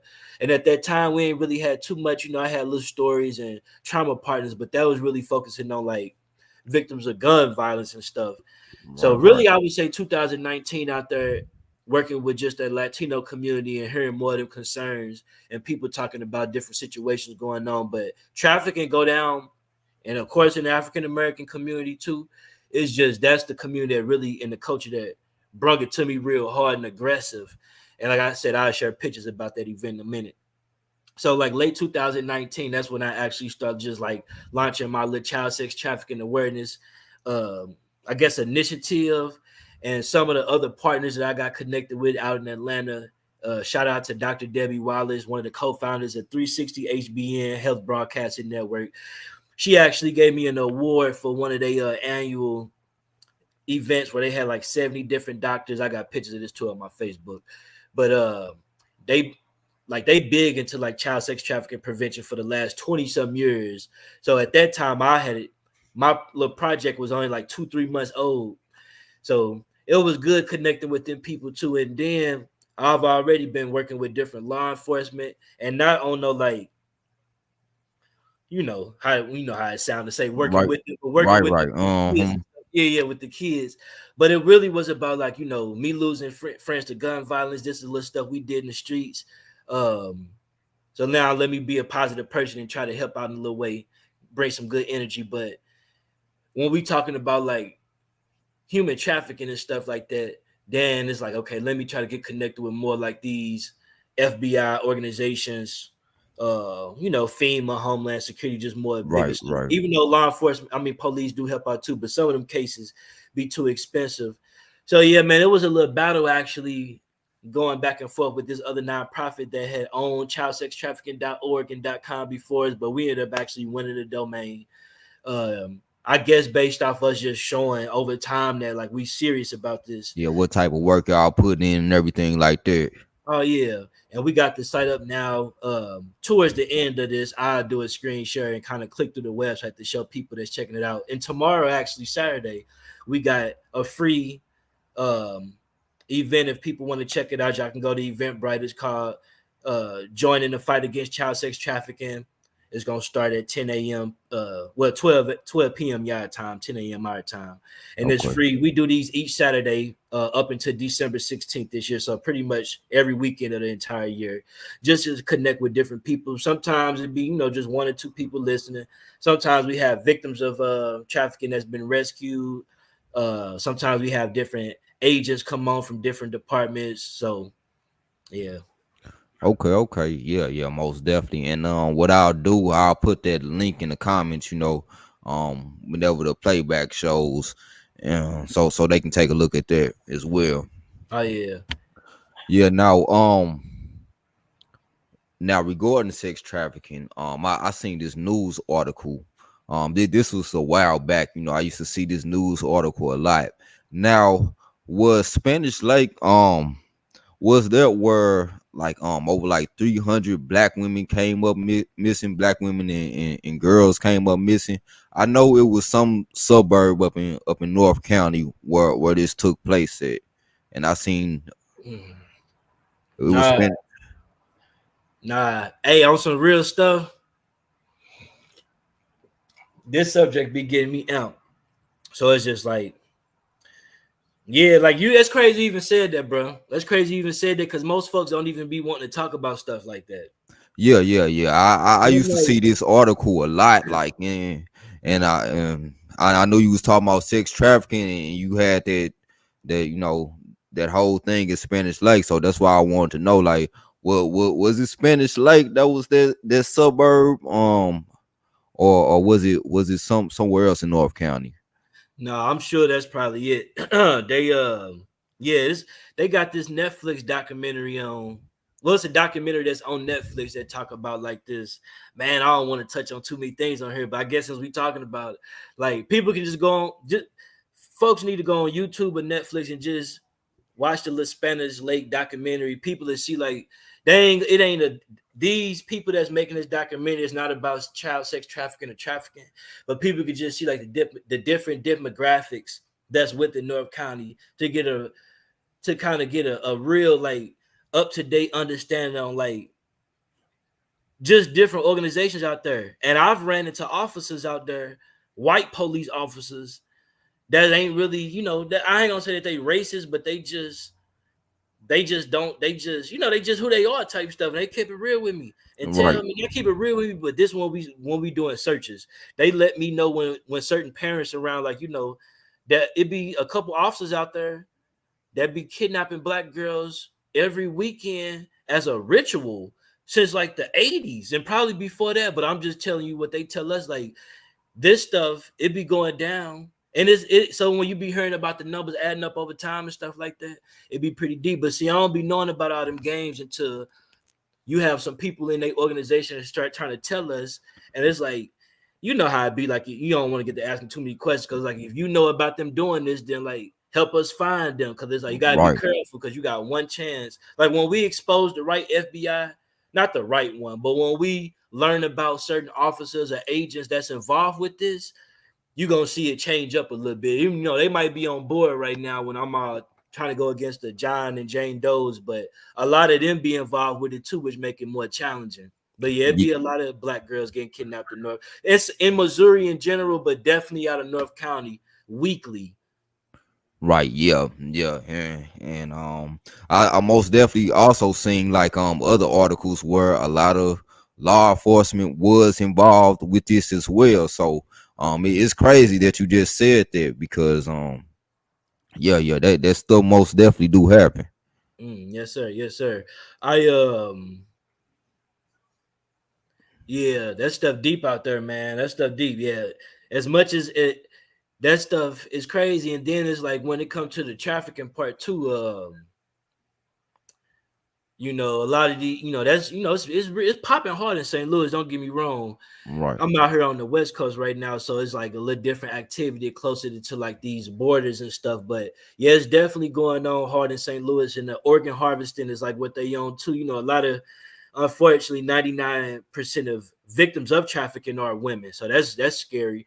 But sometimes, like these women don't just any level of it from men, women is all bad. But like sometimes you all victims of trafficking, sometimes you might get kidnapped to be a translator or a driver or a cook for the rest of your life for a cartel or something like that. Or like they have farmers that's experiencing mental retardation from getting abused, that's getting access to these women. So imagine some of the women that's with these over aggressive, strong people who you got to have a mental problem to do something like that anyways. But somebody really right. dealing with, serious mental retardation or intellect disabilities, to say it more properly, that's still engaged with those sexual activities. But to just to understand too, like some people may just want you to for your organs. It Right, ain't yeah, always a yeah. sexual That thing. that's a huge black market, and a lot of people make a lot of money off of organs as well. So Mm. yeah. Man, if somebody walk up to you, Brother Lewis, and ever ask you, "Are you healthy?" Just keep walking. I had to learn that recently, like because you know me, I'm like, yeah, I'm super healthy. Like, what? Why you ask Right, that? right. Next thing you know, your eyes would be missing. So it's like it's crazy how some of these people think. And the messed up part about it is, especially for all of our good people out here watching, like the deep part about God's free will is that we all can choose to do wrong. Not saying that we ever will. And I Right. always be thinking about that. Like, you know, I never ever do no crazier stuff. I know yourself wouldn't either. But we got the same free will from our creator that these other people got, where we could do horrific things like hurt innocent children, seniors, do bad things to classrooms or students, even though we would never do it, but we got the willpower to do it. So that's the frightening part too. Is like we always look at like the bad folks, but it's like anybody could flip and Right. do it Yeah. too. So like that's the thing too, trying to keep God first, and like making sure people understanding, like, you know, to purge against evilness. You know, the only way we could do that is by consistently being righteous, and that stuff ain't easy. Not saying that it's hard to show love, but I'm just saying for the other bad folks out there, it's crazy to know that it's people who like they got this mentality of like they'll straight kidnap your kids. Facts. Yeah, yeah. We That's got crazy. real monsters out there, and you most definitely we got to keep God first, stay prayed up, and all that. You know, try to make sure we stay in our right mind and everything, and like you said, not to say we'll do something like that, but you know, we got people all over like that. And like you said, they can just flip anytime. Oh yeah, that's real talk. That's Yeah, why it's a most. good thing to be thankful and be and cherish. Because it's like if somebody told me, um, Jared, can we pay you $50 billion to do something to your next class type stuff? It's like no. And it's not Right. the fact that somebody, it's like you can't pay me to do it or pay me not to do it.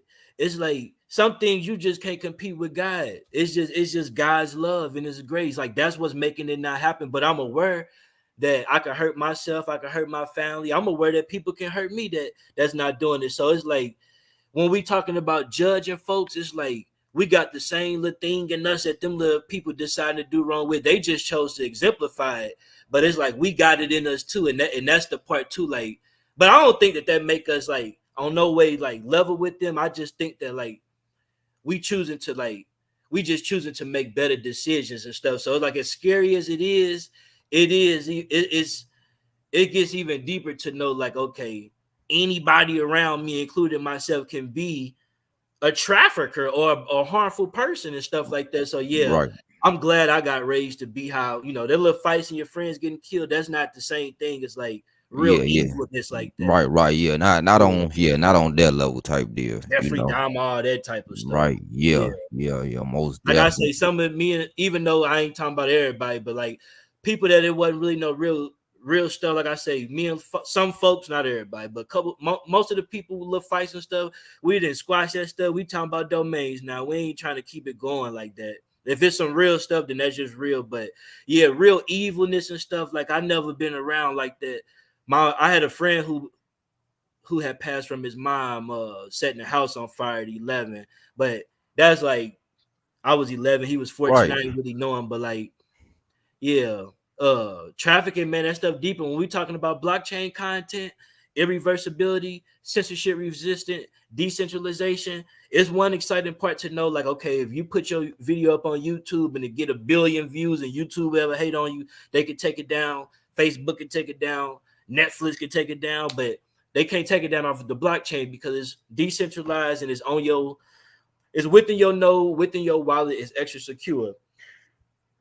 But you Right. got the crazy criminals thinking about that the same way. They like, well, dang, if Jared and Lewis videos for their artwork or for their audio or for their podcast came off the blockchain, then maybe these videos related to child pornography can't come down neither. So you got a huge amount of like families that's dealing with a lot of bad folks that's locked up, uh, men and women that's under child sexual exploitation. But when they choosing to host or decentralize this unlawful content, and it's not just child pornography, illegal explosive purchases, terroristic messages, and a list of other stuff that can't come off the blockchain, then that's where we have bigger discussions at. But hopefully in the future with quantum computing, AGI, that they can like tackle some of those issues. But for right now, I'm talking about with some of the top lawyers that's in this NFT space that I'm working with, different prosecutors I'm having different online panels with. Nobody have an answer on how you could take.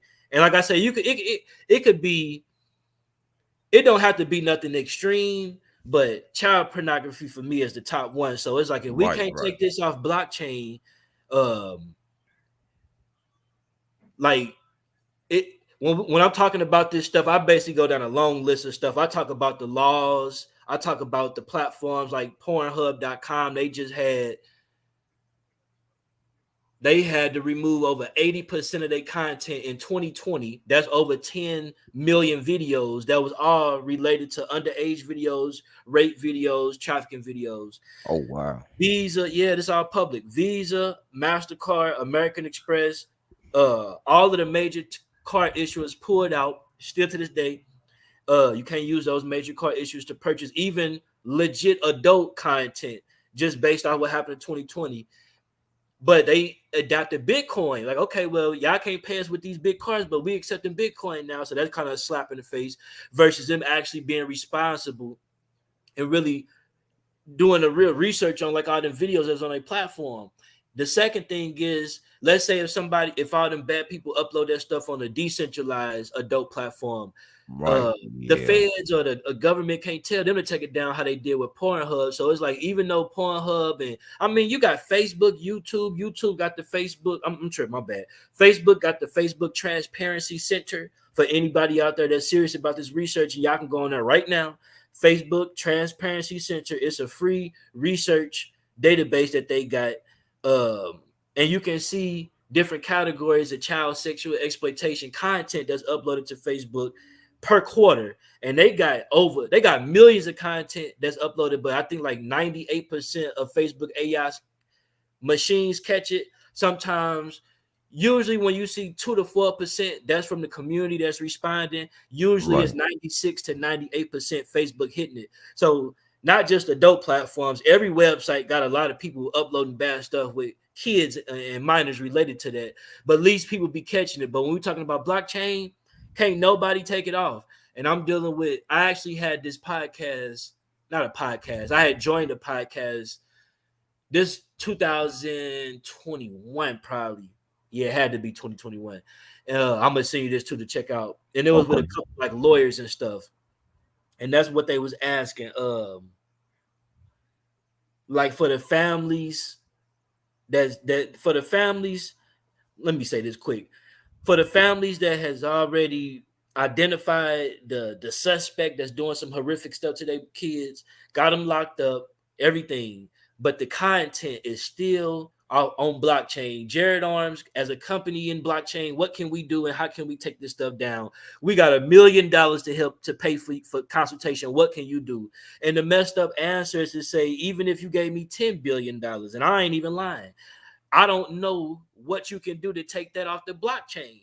Because it's decentralized. Yeah, and not just that, it's censorship resistant and it's irreversible. So you got those three things. It's like, okay, just because it's decentralized don't mean it's irreversible. I mean, something could be decentralized but still be reversible in a sense like that. Usually stuff that can't reverse, I mean, that follow like the law of nature. You got stuff like gravity that can reverse. I mean, you can turn around your car, but you got things like light that just move forward and stuff like that. So like, yeah, that's pretty deep. And that's why I'm so big on like, okay, I'm 1,000% in this blockchain. Well, I'm 50-50, 50% centralization, 50% decentralization. But I think it's pros and cons with both. And I hate to kind of subject blockchain in the future, decentralization only around those things. But I do think as like a pioneer and a big voice in that space, and a lot of my tech buddies agree with me on this, pretty much 100% of everybody. So it's like, I think this is important for us to try to regulate this in some sense before it get too big, because I'm gonna say this and I'm gonna throw it back. Tor, Tor, one of the most encrypted browsers out there, created by our military. 63% of those websites within that browser, which are millions of websites, to say 63%. 63%. Am I saying the right number? Is it 53 or 63? I think it's 63. I'm gonna send you my references to everything later. Okay. 63% of the websites within their browser, which are millions of websites, are child pornography related websites that the military can't even take down. And if they can, they ain't doing it a fast enough job doing it. So that just to let you know, like that stuff pretty deep.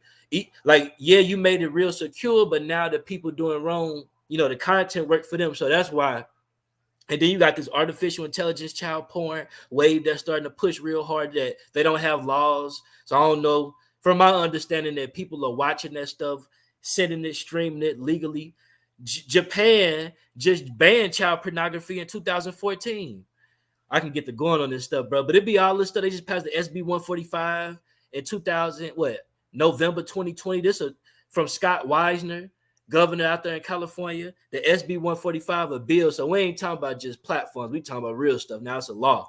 The SB 145 basically for federal judges when minors ages 14 through 17 give anal or oral consent with adults up to an age range of 10 years plus, so 14 to 24 basically. Oh, wow. And this bill is only for oral or anal. This is important. I talked to a lot of my students' parents about this.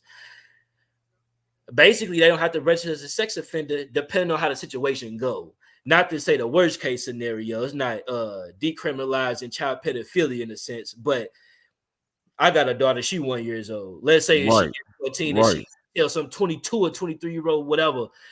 It ain't happening. It's no reason why no 22-year-old and male or female, but I'm just talking from the men, should have whatever with a boy or a girl underage. But just to know that they got a law, long as your child gives permission. And as a judge, if we don't want, he ain't got a registered sex offender, even though he had his private in anal or just based off this lawsuit. And that make it kind of a little deep right there. Cause yeah, that's crazy. What I probably know about maybe like 2 or 3, not to say that there's not more cases, but personally, I know only 2 or 3. And I'm glad to say that I only know that small of amount where girls have lied and bragged about lying after the person that got locked up and fake crying. Nobody never did nothing. They not lying to try to make themselves feel empowered. They really lied. So I can't. That's the only reason. And I've been on all these little girls' side and like, dang. And they families didn't have to ship them out of state and wah, wah, wah, wah. And hopefully they was keeping it real and really was lying. But and not just saying that because they felt bad they got whoever locked up type stuff. But regardless, even if the little kids lying, I'm gonna believe them off the rip. Right. Yeah, they kids, that's your first instinct. Yeah, so it's like I don't see no reason on why that law should be in existence. Like logically, what could somebody say to a judge where a judge could be okay? Well, you ain't based off her or him giving you permission, even though she just 14 to 15, and even though you just 23. Since y'all agree, you ain't got to register as a sex offender. It's no reason. But this ain't talking about vaginal, bro. Them laws been passed. They making shit just for oral and anal intercourse. It's crazy. Yeah, so it's yeah, just like, yeah, you can't. And I ain't saying again that they decriminalizing child pedophilia. I'm just saying those laws make it hard to kind of fight against some of the folks that's doing wrong because it's like it ain't always got. When I was in Atlanta for Dr. Debbie Wallace for her event that she had, I learned there, and these were some of our sisters, not just Latinos, but Black girls. It's girls that's being forced to come out their high school and that's being sent back to the high school, so they might like leave in a second class and come back like middle of their 5th hour or something like that. And if they don't come out, sure, they families might get extorted or hurt pretty bad. Some girls probably willingly going out doing their little thing, whatever. But for the ones I'm really hearing that's in the real, like, scary part, they getting forced to come out to high schools. So some of them at home, going to school, you still see your kids, but they still a victim of trafficking. It's not always just if they kidnap type stuff. So, yeah, man, that stuff, it'd be a lot of stuff around that. And last year, some people be saying, oh, my kids, they ain't into that dark web. My kids at Disney World and woo wop. Shout out to Disney World because we're going to talk about them later. But last year, Disney World had 4 technicians, which I did a YouTube interview about this. 4 technicians that got caught up in a child sex sting that was engaging with that stuff down at Disney. And you had a judge down in Florida that got caught up a part of a 200 people arrest regarding child sex trafficking and child sex things. So them judges, the favorite amusement parks, they be not saying them as the corporation, but like I say, with people having the free will, people sometimes a lot of organizations sometimes usually have that one or two little loose screw. I ain't gonna lie.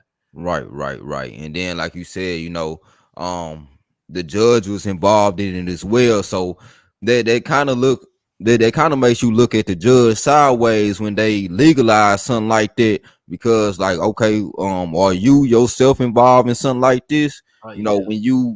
when you get a okay for something like this. But yeah, that can most definitely get real deep.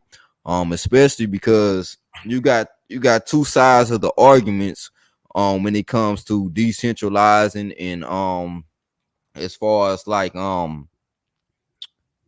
uncensorship, right? Because yeah, censorship, we don't want to be censored and things like that.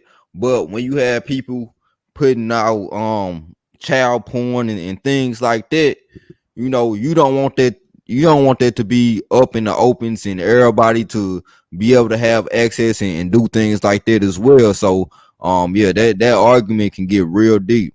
Oh yeah, for sure. Yeah, I ain't gonna lie. That's one thing too that made us go really from the cryptocurrency side to the NFT a little bit, even though I still teach it and push it. But at first, when everybody was investing, I only had them putting in the cryptos that we was generating. But now it's like, and I ain't gonna never put no crazy stuff on none of my investors because everybody pretty 100. But still, like, I ain't finna I don't want to get caught up in no, oh yeah, this person that bought something from you bought this type of stuff. So it's like, long as y'all can still get the same financial return and they can still be used for what y'all invested in, which is my STEM organization. And all of my investors are cool with the switch because they can still accept any cryptocurrency for these NFTs, but it's like, yeah, it had to be some representation of something like some positive visual or something like that. And when I talk about this stuff, like, I had reached out to uh,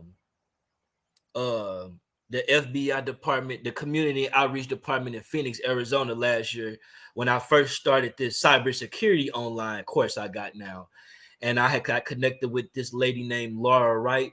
We still in the mix of trying to build a better, closer relationship and do more things together. But she let me know initially that she's open to join us and talk to the students about like a list of stuff that I wanted them to speak about, just in regards, because sometimes you might have folks on Twitter trolling us, talking about something they're gonna shoot up our next classes. Right. Yeah, I ain't gonna never be too tough on the internet when they come to my students. Like, all right, what? No, I'm scared. I'm gonna pray for you. Are you okay? Why are you saying things like that? I'm about to tag the FBI. I'm not playing when it comes to my students. So, Right. yeah, like on notes like that, it'd be one thing to kind of reach out to them based off folks kind of like low key threatening us. And thank God these just be like trolls. It don't be really no real serious stuff. But just in case it is, it's like I don't want to take those threats lightly. But it's like, let's not just contact y'all when somebody get killed or when somebody threaten us. Like, let's actually try to work together and talk to these young kids and teenagers about cybersecurity so they can learn some of the dangers of just using the internet, especially blockchain, to potentially prevent being kidnapped in the worst case scenario, being hacked, credit card scams, identity theft, and all that type of stuff too. So like, and they've been open with that, which again, that goes back to talking about the stuff as a young teenager and stuff like that. That ain't things I'm thinking about 16, 17 that, all right, I'm gonna be doing this with them one day. Because if that was the case, then we would, it's just like I probably wouldn't have been engaged with certain things because like I say, they might not know, but God know everything. So like that be Right. bothering me sometimes being around all them folks knowing certain stuff, but they ain't have to go through certain stuff. Like, it's one thing to choose to be that and go to violence and approach it if you want to chase it. But like just growing up, being around and losing 5, 10 friends like that, they, you got to know how to survive in St. Louis, and they don't be having courses like that. So that's one thing too. Like before, like I could just be like, oh man, I made it. My friends went through that, but at least, I'm blessed to be here type stuff. But it's like, and just keep living good. But it's like, now I'm like, I ain't trying to go against no gangs. I'm trying to, even though they would be considered a gang, but like, you know what I'm saying? Right. Like back at home stuff. It's like more so these cartels, these dirty cops. And Higher level stuff. yeah, and that's the real threat for us type stuff. So, and it's like, and they ain't playing. You feel me? Like I don't Right. think. Yeah. I hope I could just do me. But like based off what it's a lot of threats that come my way from me doing this. Trying to help these kids and just talking about this blockchain, not killing black folks and coming together. It's a lot of threats that come that way from higher powers and stuff like that. But we going hard. Right. Yeah, and that's what usually comes. When you try to do things on a positive note, you try to do better.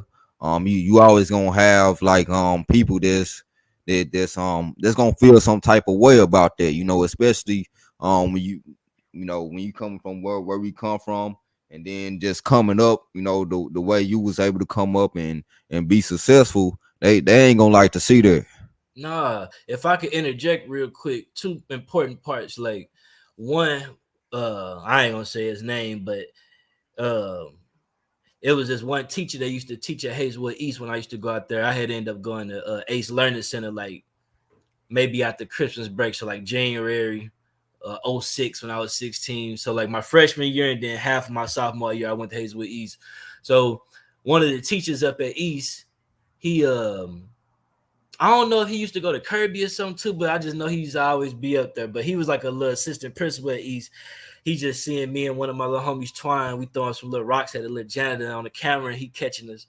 So it was like a little funny day. He on some like use the technology, don't let it use you type stuff. So when I had to do a class at Lawson Elementary like in 2018. So this from 06 to 2018. And 12 years later. So he see me, and I'm speaking on the intercom to all the students. They had Google for Kids up there. We just talking about like all this stuff. And so he see me, he like, oh, hey, Jared, like you up here for your kids, or you got a little brother or something like that? I'm like, nah, I'm up here promoting my company, my program. So he couldn't believe it, like how you said, like even though he was a teacher, and he told me when I was in high school, don't basically use the technology, don't let it use you, because he seen the camera recording me throwing a little rocks at the janitor. Right. He was like, so I thought dude was cool, like one of them whatever. But when he seen me, he was like, how did you learn all of this? Like the stuff I was teaching the kids in 2018. Mm-hmm. And I'm like, he's like, we never had Android and coding on the Hazelwood curriculum. And I'm like, you could just tell the way dude walked off and stuff. He was like, he ain't want me to get off the plantation, to say the least. That was kind of funny though. Like the way he asked, like how you learn this, we ain't teach you this. Is like, bro, you're not responsible for my future. Like I got a whole mama at home that's teaching me stuff too. It ain't just you at the school. But yeah, it's like, yeah, some of them law enforcement. I didn't have some of the law enforcement that we worked with to do the things with the kids. Because you gotta remember, I'm doing this stuff because they reaching out to me. Right. Now I'm reaching out to the FBI people. I ain't gonna lie, due to this trafficking stuff. But like at first, when it first happened, when we did like the non-violent video game tournament, people reaching out to me. I ain't got no business contacting no police like that. So it's just like when they reaching out, it was cool, but it was like, man, what I'm trying to say, it was like, I don't know, it was just like, a lot of stuff. It was like they had some like secret animosity or something like that. Yeah, it was like a couple. It was like a couple. I ain't gonna say who they work with, but it was like a few that was like telling me like, I'll do this to some folks if you need me to ever, get some people locked up or something. I'm letting them know, like, hey, bro, you with me because we doing right in the community. Y'all probably doing wrong. Not all the police. I'm saying a couple of them. And I'm talking about a few that's with the city, none with the county. Not saying the county ain't got no bad apples, but yeah, they just, just letting me know that they do something, plant something on somebody, rough some people up. And, I'm letting them know I'm not no rapper who done flipped in jail, or nobody who done got caught with something that snitch. I'm a technologist, CEO, founder, and I just want y'all to work with my students so we can humanize the community to try to prevent this stuff that happened with Darren Wilson and Mike Brown. So, and I don't work with those officers that tell me stuff like that, Right. I ain't a person, I got my own crowd, and got my own folks to do stuff like that, you know. But yeah, it's like that's deep because it's like they just let me know it's like okay, even though he might be trying to work, even though we reaching out to him to work with the kids and stuff, it's like if I can find the opportunity to try to, I don't know, it's just like yeah. So all of them, you know, some of them be dirty and they'll let you know, I'm the good ones and then the bad ones tell you stuff, and it's like all Right, right, right. Mm-hmm. yeah, Yeah, yeah. Yeah, you most definitely have some of those police out there like that, you know. When you doing positive, you know, you always got the negative as well. But I damn, we got want to one get more hour, bro. It's time to be flying, bro. man, most definitely do. So I definitely wanna I wanna talk about a few more things. Most definitely this NFT you did for Karan Butler. I want to talk about that. Oh yeah. Let me let me see if I could pull this up real quick. Hold on. Cause I gotta show y'all this is pretty cool. Uh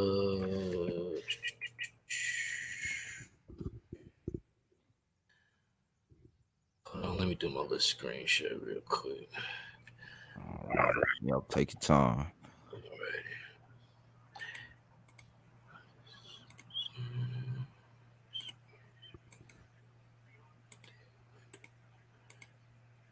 All right, can y'all see it good? Hold up. You gotta let me Hold see. on. There you go. Ah, straight. Oh, that's nice. That's nice. Okay. Now I Yep, can yep. see everything because at first it was just a screen. All right, so yeah, we on so yeah, just on his Instagram page, man. I got connected with him actually last year. Um and it was real exciting. Like last year, I just was getting into like the little visuals a little bit more. So usually, like I always like to do some type of animation or visuals to show people, just ideas I got. So like at that Best Buy speech I had to do, for an example, I had created this little animated video at the time before we got into the NFTs called "How to Use the Color Coin," which is on my YouTube channel, but it's private. But I still send you the link, Lewis, to check out. So I was using like Powtoon.com to create that, and then when we first launched in 2014, even though we just had flyers and was grinding out the hotels and cars, we still had like little animated clip art on top of our little flyers we was printing out. So I always tried to include like art and graphics in some sense. So last year, got connected with a couple artists. We end up having to part ways and things like that, but they still doing some great stuff. I got my own platform now with artwork.photo. But last year, some me and some former artists I was connected with, we came together and created this project. And we like, man, let's try to connect this with more like people. So one of my partners down in Florida had this event, and Karan Butler actually attended that event, and it was cool. My partner down in Florida ended up connecting me with everybody. I was at home. My daughter was just born, so I chose to. I didn't go to this event actually, so I'm at home holding my daughter Harper. We watching SpongeBob. She was probably like 2 weeks old, and I got a little inbox like, "Hey, Karan Butler, check out the NFTs that you and your friends working on." So I'm like, "All right." Now I ain't gonna lie, I ain't too big into the sports like that, you know. So when I Right, clicked, right. I instantly kind of like know the dude name. I'm like, "Oh man, it's Karan Butler," but like I ain't really knowing like too much for real, like how my friends and stuff know about everybody in the sports game. I can talk you down about the technology people. So, but I of course I heard about him before, so I'm like, oh, it's Karan Butler and all that. But I'm still low key, got the daughter all in my little daddy mode stuff. So, later on that day, I'm hitting up a couple people. I'm like, hey, like tell me more about him type stuff. So they telling me who he is and all of that. Making sure story short, we end up getting connected via phone. I end up doing a couple like sets, like teaching him and his wife, Mrs. Butler, how to set up their MetaMask wallets and things like that. And then my former partner ended up creating this artwork right Okay, here. okay. Yeah, so he shared it on his Instagram and stuff like that. And then end up tagging my Instagram page. I run this called the Bro Bots NFT. So I had different artists I was working with. Now, like I say, I'm pretty much just doing like my own little thing. But at the time, I had different artists, and we had these like ideas of different little robots. You probably seen like Bro Bots on OpenSea. They got over literally 10 different projects. So it's just like a little boy version of robots in a sense like that. But initially, like I said, this first one my partner, former partner, he created this one right here. Got to give him his props on this one. I helped set all the NFTs up, mine, to get everything on OpenSea and all of that. Do the little Instagram page, and then he ended up tagging it and stuff. So for anybody that got any inquiries or questions out there, y'all could just visit Brobot NFTs, and it could take you straight to Jared Arms to get to me to get personal questions. But since then, we got different versions. The one that we had with Karan at first, let me go back and pull them both up. So that's him on this one, and then the little one we made. Now we wanted to do something around the Miami Heat colors. We ain't have the permission to use the NBA logo or nothing like that, but still just doing something around their colors. Got the little fire emoji right here for the little Miami Heat. But with these new Brobots that we got, we still got the red and black ones, but now they got the basketball. Some we got the Brobots behind the young black brothers reading the books and stuff like that. Okay. So yeah, just expanding the content, and this is cool because, like I say, last year I had to connect with different artists. This year, all this artwork you're looking at, generated by Collar.io, myself and my company. So yeah, man, that was super dope. And I ain't gonna lie, bro, Karan Butler, he a real awesome brother, man. He invited me to this event last year where it was a lot of big organizations, and I couldn't attend that one. Actually, I was like I say, daughter was first born and stuff, so I'm just overly in my daddy mode. But he invited me to this big event where Chase Bank and a lot of big companies was down for like around Juneteenth down in Miami. And yeah, he still follow our Instagram page and things like that. Super supportive. Shout out to him and Mrs. Butler. And we also got connected with Paul, the associate producer at Drink Champs down at this event too as well. And we in the process of sending them some new t-shirts with our new artwork. And Paul been a real supportive person too. So yeah, him and Karan been super cool. Okay, yeah, that's most definitely dope. Now, are any of those for sale, like any of those NFTs, or is there like a marketplace to where they can buy them? Oh yeah, great question. Yeah, you can actually go on OpenSea right now and type in Karan Butler NFT. I think they have a quantity. I think we mentioned them probably like, well, I forgot a lot of numbers, but I know they at least got 2 to 5 million up of this specifically. So when you get those, that money goes straight to his wife. Well, him and his wife basically, because they the owners on. There's like 4 owners of this. We probably got a small quantity. Well, when people are ready to purchase this, I could show you exactly like which wallet to purchase that to go straight to Mr. or Mrs. Butler's wallet. And so yeah, this NFT is actually available on OpenSea right now. And the ones I showed you on our Instagram page, we'll be releasing those soon. Okay. Yeah. Yeah, that's most definitely dope. Now, say if somebody because I know that your projects your products do this, but say if somebody wanted to actually get into making NFTs and things like that, how could they go about doing that for the people that want to know? Yeah. So again, for now, I would recommend people just going on YouTube and type in OpenSea tutorial 2023. OpenSea is the largest NFT marketplace. They do have other ones like Rarible, Mintable, Amazon. I think they launching a new NFT marketplace soon. But excuse me, OpenSea had, NFTs first of all came out in 2014 from Ethereum. Well, I want to say probably 2016. My bad. And then the first NFT marketplace was OpenSea, and they're the largest NFT marketplace for now. So just go on YouTube, type, search for OpenSea tutorial 2023. The reason I say 2023 is just because they got more new updates on it, and that can teach you exactly how to mint an NFT on Polygon, Ethereum network, how to create the quantity, the collection, how to add people as contributors to your collection. That's what I did. That's what I've done to learn in the past. Okay. And we got somebody in the chat just asking how do they get started with NFTs on the creative side? Shout out to Amari. Shout out to you, Unc, too. Everybody that's in the chat. Oh yeah, shout out to everybody listening. I love answering the questions. So on the creative side, he probably meaning like more like with the content. Right. Yeah. Okay. So you can use different applications.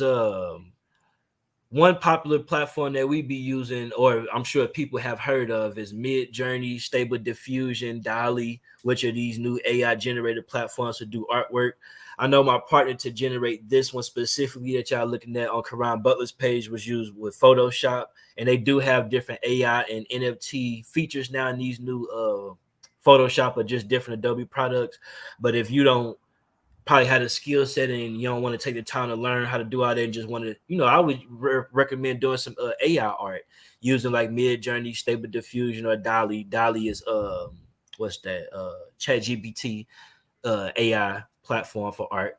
And you can use that to generate some stuff. I'm not sure about the legalities on how that goes when we're talking about copywriting. I think the U.S. Copyright Office just released something like a week or two ago saying that people can't copyright artwork generated by AI. So if a person want to create something and copyright and put into a book or a movie or something like that, they can ask more questions with like they trademark or IP attorney. But just in regards to creating it, I would use AI art, but let's just say you can use Canva.com. I started using Canva myself personally to do different projects. But I think if you want to have content that's indivisible, or that's something that no one else can like basically create, probably do it yourself using pretty basic programs like Photoshop, Adobe Suite, whatever. Or if you just want to go straight into like get up into today's speed, why not use AI art? B Earl, he's one of the, what is it? He a writer for Marvel. Me and him connected on LinkedIn. He just launched an NFT collection maybe about a week ago, and he doing some new artwork for Marvel that he created using AI art. So if you're seeing them people work at Marvel using AI art versus doing everything from scratch, not saying he can't do it from scratch, but that just to let you know, those doors are starting to open pretty wide now. I ain't trying to give y'all a 5-minute answer, but I want to make sure I give y'all some of the good game. Right, Because I right, be right. I be Yeah, yeah, listening yeah. to That's stuff most when I be definitely watching good these game. interviews on YouTube. People be Yeah, trying to yeah. hide the platforms and stuff, but like that those answers should be able to help y'all for sure. Right, yeah, yeah. They most definitely love that, real informative, real informative. Now, is there anything else you wanted to show us on the slides as Oh, well? oh yeah, so I'll go through some of these briefly, real quick. I'll start with, I guess, with one of the most important ones with this childsextrafficking.org. So some of this stuff self-explanatory for like adults and organizations looking to get more information. But for some of the victims out there, I'm sure y'all probably not watching this, but let's just say if y'all are, 911 is the most quickest way to help. Of course, we got the National Human Trafficking Hotline right on the homepage. Most organizations have this stuff available, but we do too. For people in situations where you may not be able to talk right now, you can definitely use these different text bots connected to the Human Trafficking Hotline. For Get Help resources, we got pretty much all of the stuff, not everything, but most of the national organizations up that can help you 24/7. So the National Runway Safe Line, International Center for Missing and Exploited Children, the Cyber Tip Line, the National Organization for Victims Assistance, NOVA, and then of course local law enforcement from anywhere. Just dial 911. We got some laws up. We have more up that we have. There are more that we have to add, but for now, we have pretty much most of the popular acts. Some of those bills that I was mentioning, we do have to add those, but these are like some of like the standard things right now. Okay. Media, we got a ton of media up. So from interviews, not that we've done these media ourselves personally, but from different coverage from people like Ashton Kutcher talking to different senators, Vice News doing different documentaries, victims of trafficking talking about stuff. We also got a blog up, kind of self-explanatory. Kind of one thing that you was asking about, we got, for missing kids in St. Louis, talking about just specifics within the city, then talking about more national things, and then these last two just an about section, contact if people want to contact us. And I'm going through this briefly. This artwork.photo, just one of our other platforms where we got some more of the artwork. So if people want to visit this, like I say, one of the artists that I was working with in the past, that was with that project that y'all seeing on with Karan Butler Instagram. But now with this, just in case you want to have your own project to see something that want to look for, search for something different, we got over 3,000 images. Each image is an NFT, indivisible in a sense like that. We'll have more throughout the year. So I ain't gonna scroll down this and get a little colorful, but yeah, this pretty Okay, nice. yeah. A lot of nice artwork. Yeah. Some of these pictures too, I kind of let you go with more questions, but some of these pictures I kind of go through these too as we talk, and I'll let you go with the next question to Okay, ask some of the okay. pictures. But this was a picture when I was out there in New York with that company do something. This penguin, basically, this like the person of the week. So whoever do like some of the most outstanding stuff at this organization get the penguin on their desk. And I had got the penguin, but I had got the penguin for the memorial app and all of the obituaries that I was creating. So this the only picture I took out there at that company because I was out there, like I say, in a different mentality. I looked like I was dressing good, but I was still like thinking like, okay, if I don't make this work, I'm going right back to the car. Right. Yeah. Yep. I got you. Now, I want to talk about your experience on the Netflix documentary Banking on Bitcoin. You was on the first documentary actually. So let's talk about that experience as well. Yeah. So that's the actual second one. Okay, Uh that's the second one. yeah. Okay, And okay. that took place actually how we met Miss Thornton. She actually her and her daughter Morgan attended that event. That was in Washington, DC 2019. I think like early February or late January or something. But that was for the Washington Elite AI Summit. It was 200 blockchain organizations at this event, and I think like 10 out of 200 got selected to compete. Um, so I was one of them 10. I ended up winning out the 10. It was some real, excuse me, it was some real intense intellect to compete, and I was the only black blockchain organization out there. And after that, we had just had a ton of different media partners. So Netflix had ended up, I guess, purchasing that documentary called Banking on Bitcoin. And the second one, they was actually out there filming parts of it. And I got interviewed with a part of that. If it come out, I ain't getting paid or nothing like that, but I do got my little sign and release little form they had me sign. Now, if they add my clip in there, I can't make them do it. But if they do, if it come out and I'm not in there, we're gonna do another thing where I'm gonna show you I got this little thing, but and I have my videographer record me signing it and then recording me. I got pictures of them. I got pictures of that on my Facebook back in 2019. Cause I, Uh cause I go ahead. think you actually was in. Cause I think I seen like a little clip of you talking on it. Oh man, don't get me started. I think I remember seeing a clip of you because Man. I know like at the last at the summit that you did I know you had said something about it, so I went to go check it out, and I think I seen like a clip of you on there. Oh man, that's love. I gotta go do my research. I gotta do my research. Yeah, just to clarify though, it was for the second one. The But second yeah, one, okay, if that's yep. on there, that's love though, because they definitely's out there. When I came out from doing my competition, Bruce was telling me like, Netflix out there, they want to interview you. I'm like, Netflix. So then when I learned it was an organization, well, the company or the documentary that Netflix bought, I'm like, dang. So yeah, I sat down. I got the pictures too when they was interviewing me too. I ain't got them here. I don't know why I ain't put them in here, but I could definitely send those to you to add. Okay, Yeah, that yeah, was most dope though. I ain't definitely. gonna lie. And that was good too, because one of my investors that was there present that had came on board with like 20. He that was good for him to see because he's like, okay, I just put up 20 behind him and I'm seeing him doing these little interviews and stuff. And it wasn't like no, how some folks could just make like fake people be at your event to make it like it's going down. So he could see me in my little moment of excitement because I didn't even know that they was gonna be there. Right, yeah.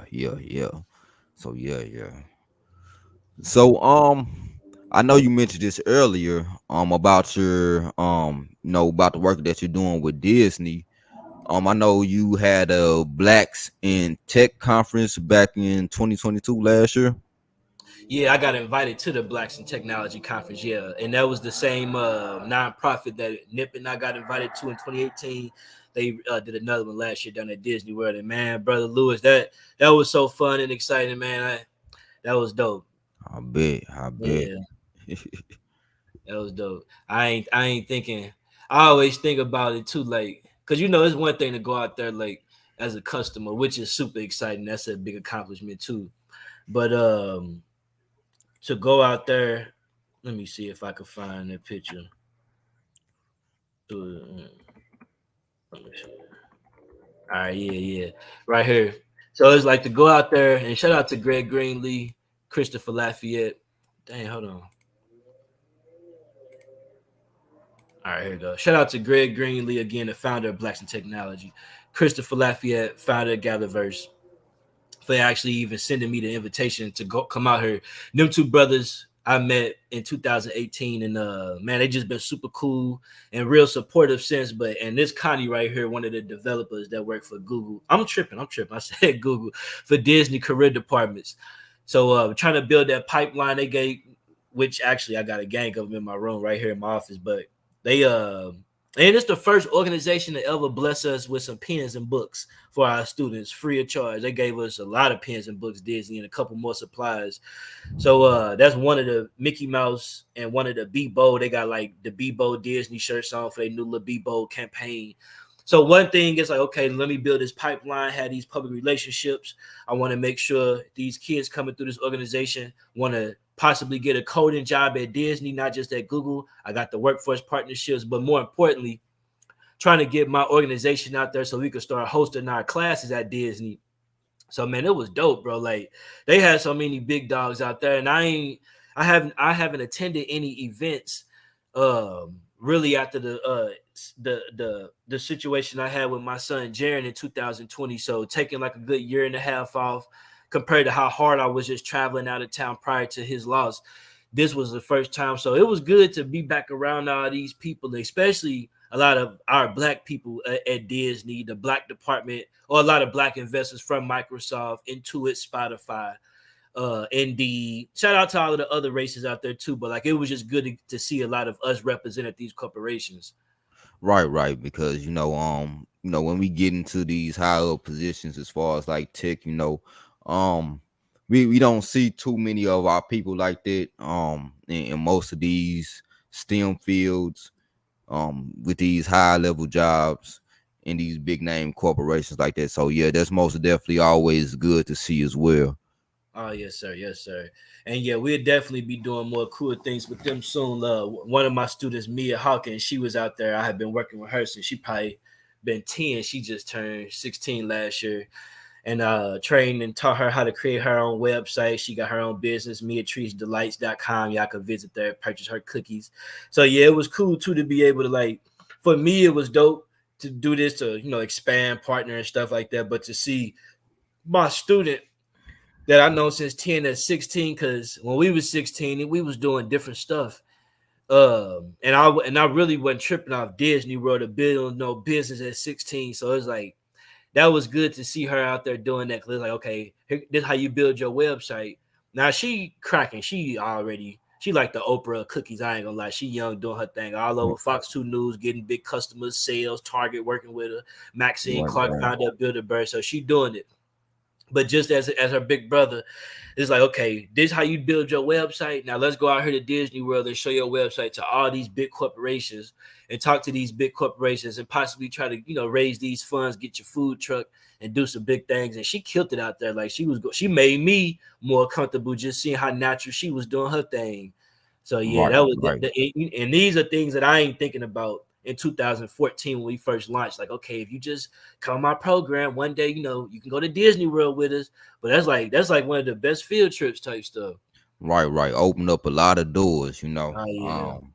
And I think was she in that 2019 summit that you hosted as well? Oh yeah. I'm glad you brought that up. Her, Kayate Dabney, Lil Chef DJ, and Sydney, the founder of Books and Bros. Okay, yeah. So a lot of people doing a lot of good things. Oh yeah, yes sir. So yeah, man, that was cool. And then after this, that's really like pushing me real hard to like kind of get into this art right here a little bit harder. Cause at first it's like, okay, I got this one dude I know these little platforms that allow me to do this, but and it was exciting, like, oh man, we work with Karan Butler, boom, boom, boom, boom. But he got to get back to the basketball. I got to get back to my classes. But like when Disney give you that attention, and then showing that support like that, it just like, man, let me step it up on my content and see what we could really do. Because I know in the next 10, 20 years, who knows what the opportunity is gonna be, but they definitely looking real great. And I'm excited about all this new stuff to come, man. And I love talking about this. I ain't actually broke all this stuff down like this on nobody's show Oh before. yeah, yeah, most definitely. And to be honest, we actually can get into that if you want to, like some of your future projects Oh that yeah. that you're working on.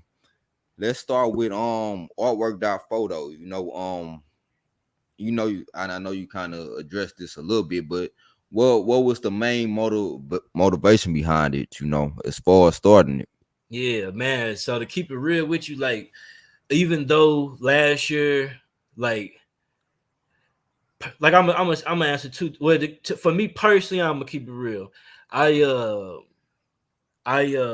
my daughter' birthday just is this March, her first year birthday party. So I'm like we taking our little pictures of Christmas and just whatever. I dress up like Santa Claus, whatever. So so I had made like animated. I had basically like cartoonized like the pictures that we was doing really for her birthday party. So I had made like 3 pictures that me and her took, and then made like a little animated version of them. I'm showing the folks, and people like, oh, okay, that's cute. But they like, you might as well like really do this for real if you could really hit it. So I actually just launched this platform recently. But I had initially started doing some of this artwork, trying to like just do something that my daughter might like to see at her birthday party or something, because she always like the little colors and stuff, staring at stuff on my shirt. And just listening to other people, they're like, man, go ahead, if you can do the little art stuff, whatever you doing to do this, like just go hard with it. So I'm like, all right, grab the domain and stuff like that, put a little platform up, and then connecting it with the events I had last year, the different little collaborations with Karan Butler. um it just make it easier to kind of go back to some of those partners to be like, oh, okay, well, like, we did this little stuff last year with some art, but now like I'm really doing it for real, for real. And yeah, I'm excited about this stuff. Now we got, like I say, over 3,600 images up currently on the website right now. We put the other 1,400 up, have about 5,000 soon. And I'm gonna just keep uploading them like 5K at a time. And like with this Bitcoin art right here, like, when I'm teaching kids about Bitcoin and things like that, of course we got the dangers and the cons of cryptocurrency, but just on a Right. positive note, it's like, these are other just more content that our kids and these students can relate to and stuff like that. But it's different types of art. Like, you got this more like the, of course, animated art. This like more like DAOs, but still art though. Right, Uh, right. a little DAO set, adding kind of more like little human photorealistic images in. We just launched a little tattoo service the other day in the metaverse where people can get permanent NFT tattoos. So now are those tattoos, because that do look real, and like, are those real tattoos on people, or Yeah, is that no, just on? yeah. This all generated. So the Okay, people are artificial intelligence, the tattoo, the ink, everything AI. okay, What got you. these, yeah, the tattoos are permanent on the blockchain. Now, we have a few people printing these. They like, okay, I got my tattoo on me, and they can go and of course, just show they tattoo artist this and get it. But it's like, nah, people really kind of paying us to tattoo them in the metaverse type stuff. It's kind of interesting. I ain't gonna lie. Right, yeah. That's most definitely dope. Yeah. Because I so thought, I'm like, is some of these actually real people? Oh yeah, and Yeah, I'm that's and I'm and I'm working with tattoo companies. Um, you know, trying to, we trying to do this to get them more sales and all that stuff too. So like, yeah, I'm gonna bring it's interesting. But like when I seen it though, like, and the funny part is, I'm gonna have to bring him on here, one of these founders of one of these tattoo companies I work with. But he actually one of my partners from high school. He actually motivated me to do this. Like, and he just tagged me the other day, like, oh man, that stuff look raw, bro. Like, keep going. I'm like, all right on. And he do this stuff for real. Like, when I get whatever tattoo I probably give my son Jaron, I'm gonna probably have him do it because he really do this, them portraits like on point. But now I'm kind of low key, like, all right, you do them in real life, I'm gonna do them in the metaverse. And if people, I can help generate new designs and new ideas for some of your customers in a sense. Right. Yeah, but just to show you though, the art can look photorealistic as well as animated in a sense like that too, and that helps us have more things to potentially sell with our investors and stuff like that. Okay, yeah, that's what's up. Now, I know you have like a certain curriculum that you do for Kyler IO. So is this what you say this is a part of that curriculum? Yeah, what we do, we teach them like like of course the basic stuff, mobile app development, web development, but we also do have other things like AI courses, um, graphic design, entrepreneurship, decision making, video game development, networking, all that type of stuff, fundraising, which we have stuff available on Eventbrite, and people can just go on Eventbrite, type in Collar.io or Google it, it'll search. And we got stuff running, like some courses more expensive than others, some classes we got free, but we got courses running pretty much all 2023 up until everything pretty much in December 16th before Christmas break. Okay, I got you. And about like what ages do you teach for these classes? Yeah, Like what is the minimum to maximum age? man, personally, I've worked with kindergartners and up, but I like to at least start at age 8, so like third grade through college in a sense. But just in case there's any people out there who might got some little K through third graders or K through second graders, like it's people who I work with, on site, uh, kindergarten, first grade, and second right now, and them little kids be on it. I told you I got it. They don't be like disrespectful, but they be like over like confident, like you don't have to say it Yeah. twice. I remember. I'm like, dang. And these little 6-year-olds. So if they open to it, I'm open. I ain't gonna lie, I didn't play with some of the homegirls, little kids who got 3-year-olds, tablets and stuff, just playing with the tablets and watching them, and they ain't doing too much, but they let me know I know what I'm doing on this tablet. But Mhm. personally, I like to at least target third graders, 8 years old, 8 year. I'm sorry, 8 years old and up. But we Okay. do, yeah, we do work with K through college in a sense. Now is this mostly is it online or is it in person or how is this structured? Yeah, so for now, depending on the location, because I'm not in St. Louis currently, so for the students in St. Louis, yeah, we'll connect virtually. But just depending on where the location may be at, it may be on site, may be online. I'm kind of like on my little going back to different little cities trying to expand right now. But we out here more on the West Coast, so certain states or certain cities down like throughout Texas, Arizona, Cali, and things like that could probably be on site classes. But for St. Louis, I would say more so virtual right now. This summer, I might come back later, like around July, to do some things with Ferguson Florissant School District. Hazelwood just reached out to. I talked to someone from Hazelwood earlier today about potentially making like a scholarship out for some of the students. But I'll probably be back this summer around July to do some stuff. But for now, yeah, we're just doing everything online for us at St. Louis network. Okay, yeah. And I know you said that you're expanding as well. I know some people on the Illinois side and Omari just hit me up. He asked what about Dallas? So I know it's some people that's all some kids, that's always looking for stuff like as far as like getting to tech and things like that that will be interested as well, if you still open to like expanding as well. Oh yeah, for sure. Tell your people too, like the my team I'm connected with down there, like Fred Ricky Ross and his team, they more like I think like Tyler, Texas a little bit. So that's kind of like one place like that we connected with Tyler, Texas. But I actually don't have no partners in he said in Dallas. You up in Dallas? Yeah, I'll have to get. Yeah, I'm open to branch out. So like, if he knows some people out there, I'm always open to connect with any little local, organizations out there because we always trying to expand. We want to teach as many of these students as possible. So for Right. sure, Right. Yeah, most definitely. yeah, I'm glad your people watching in too, man. Make me feel good. I can answer some stuff because I know I just be talking and saying so much information, but I'm glad they really liking it. Oh yeah, it's all good. Yeah. We had a few people come through today. Mhm. Um Now what would you say would be like the most challenges that you face, while teaching, these kids?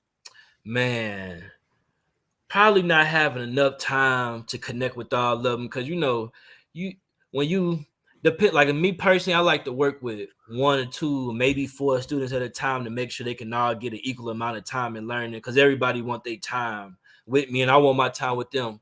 But when I'm hosting like a class with like say like 20 students at the max, sometimes I've hosted classes, you know, 50, 60 students, depending if we doing something like at a college or something like that. So that's like, I would say that's like the main thing, really, like not having time to connect with all of them.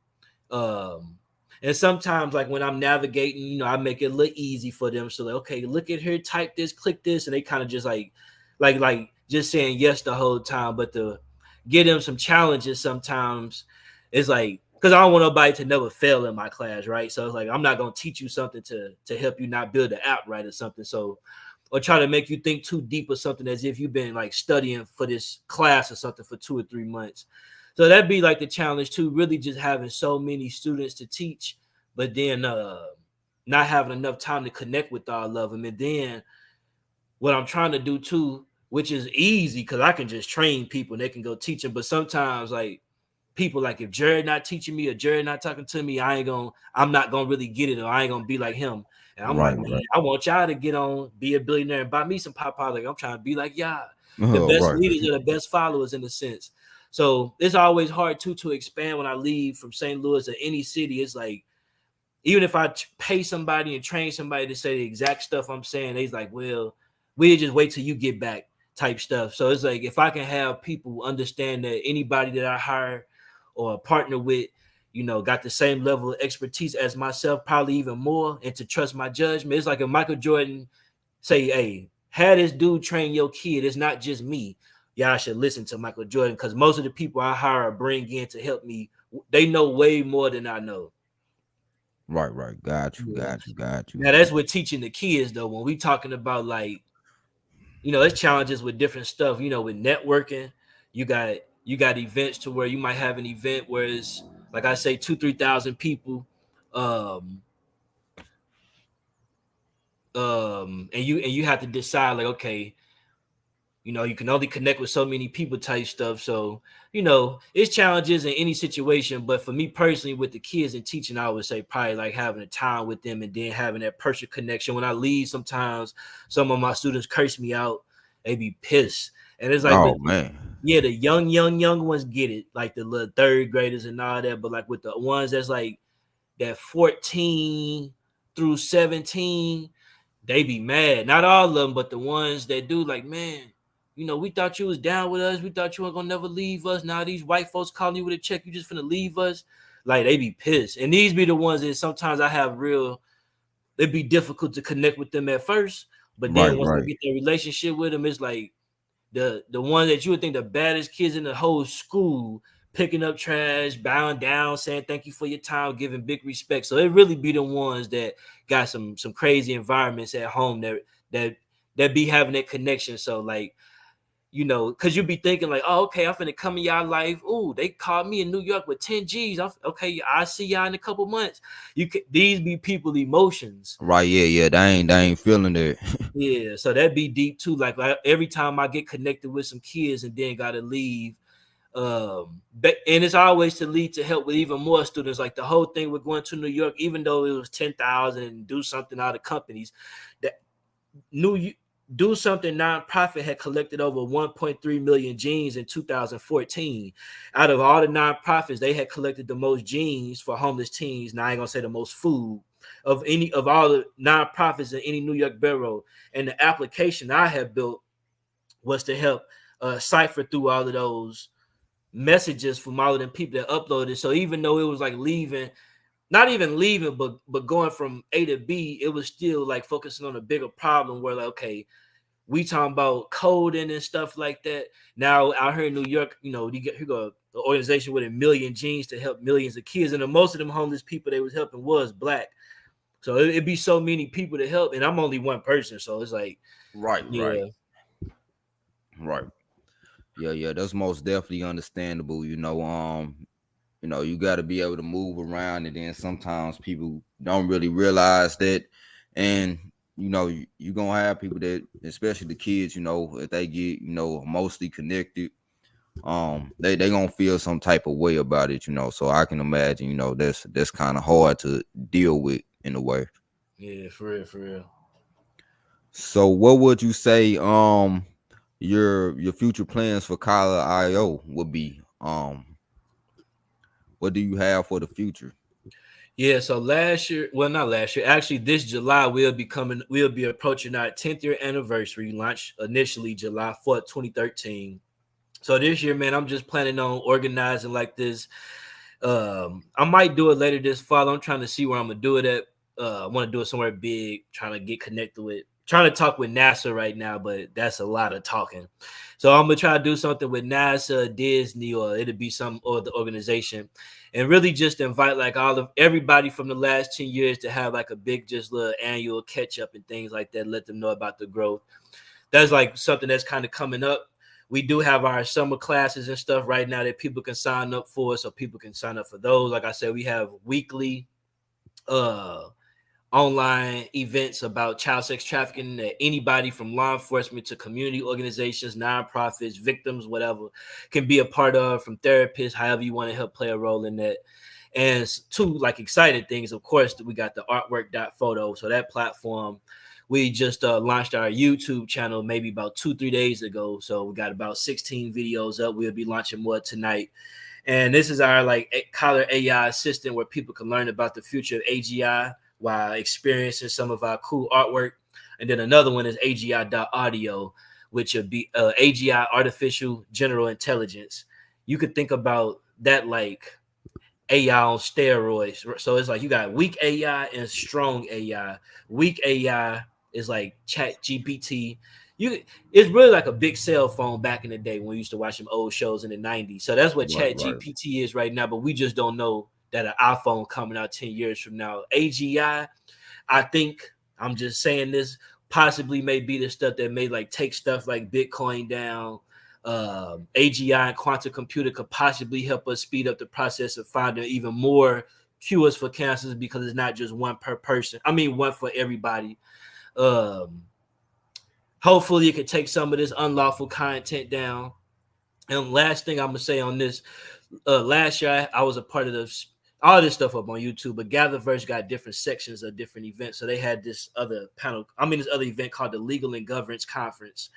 And it was where different lawyers, former prosecutors, and just people in the legal space came together to talk about serious issues in future Web3. And I was talking about how we in the midst of trying to create this AI technology that could kind of that can like cipher between, like, let's say if somebody listened to a scream on Freddy Krueger Friday 13th, or a real scream like a kid like in a series video. You got some platforms like Signal that's using zero knowledge proof, which is a security feature where it's like basically it's like they can't see none of the content that's being hosted on these applications that people use. And so like YouTube, Facebook, if we have some unlawful content, they could see it. Oh, we see what Jordan Lewis doing. We finna remove this and let the authorities know. This other app called Signal, which we use it a lot, but the Fed sent 2 subpoenas to Signal, 2016, 2018. They was able to get nothing because the app don't collect certain data.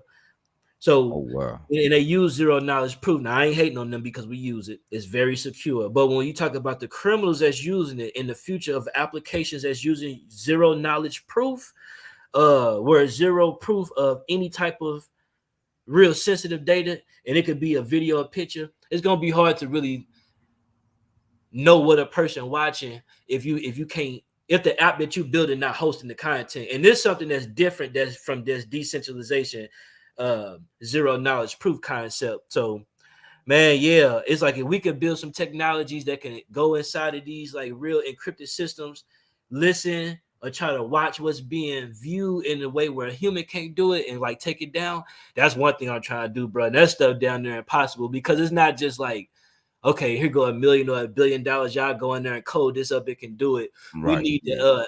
to have like a lot of social structure, work with a lot of different governments and stuff like that too. So no matter what we do on our platform, somebody else can say, well, let's make another domain and do the complete opposite type stuff. So Mm-hmm.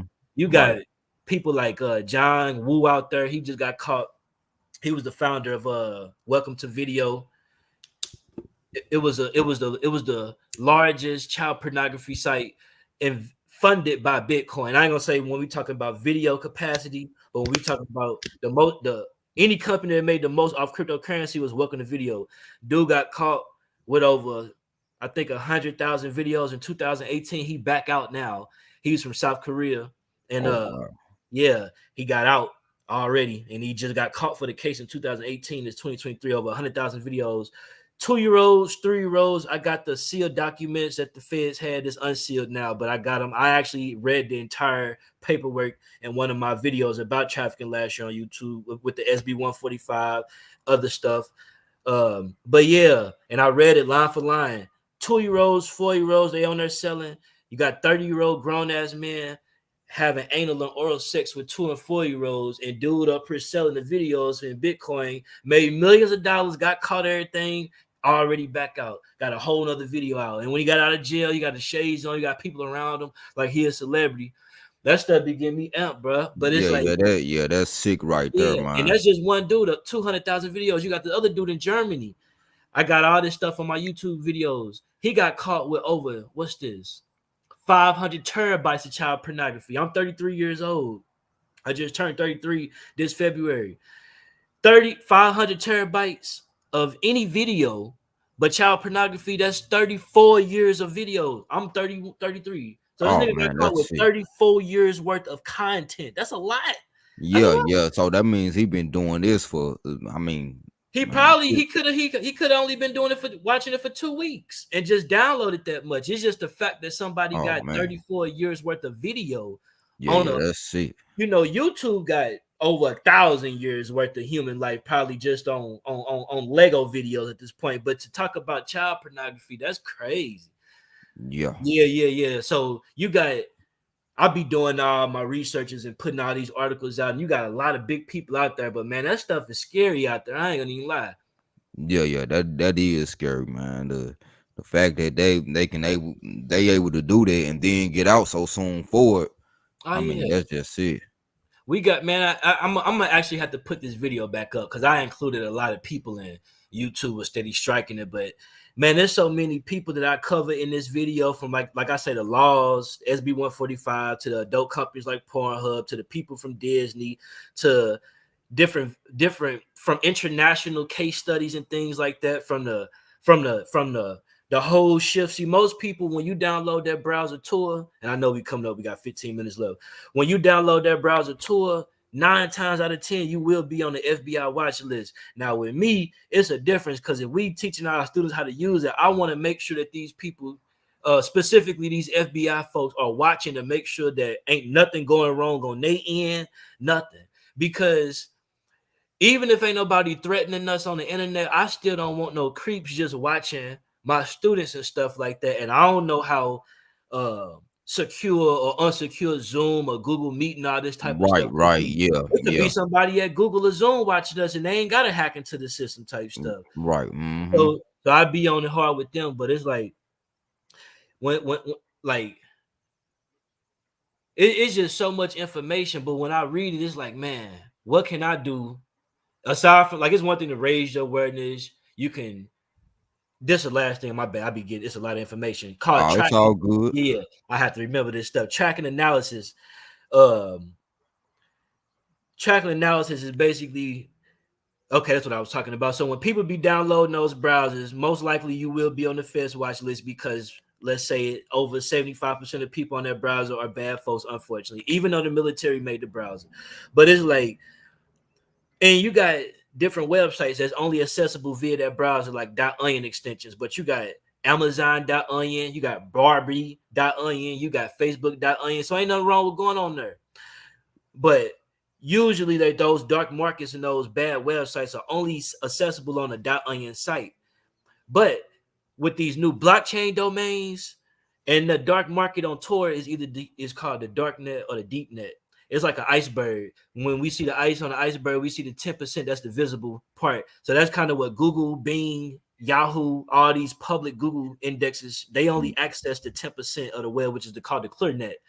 The deep and the dark net is the other 90%. And that's usually only accessible by these other type of browsers, or you got to be a hacker or something. And like, you ain't really got no tool and all that. Yeah. Now you got people like North Korea. They only got 6 websites on their entire country internet.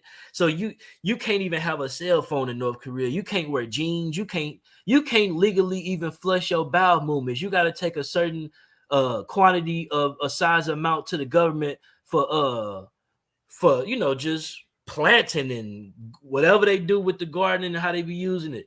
But Oh it's man. like, yeah, so like they concept in certain areas in North Korea of a trash can. They don't even know about that. I'm talking about some people, not everybody in North Korea, but a lot of folks don't know about trash cans. I'm sure because they never. It's like what you can't throw certain stuff. And if you don't bring a certain amount of your bowel movements to the government each week, you will go to jail. So that stuff is serious. But so when we even talk about cell phones, I understand that some people got to use those platforms because it's like, how can you be free unless you Right. use something that's just knocking away every firewall? So Tor ain't a bad thing for the people using it for the right reasons.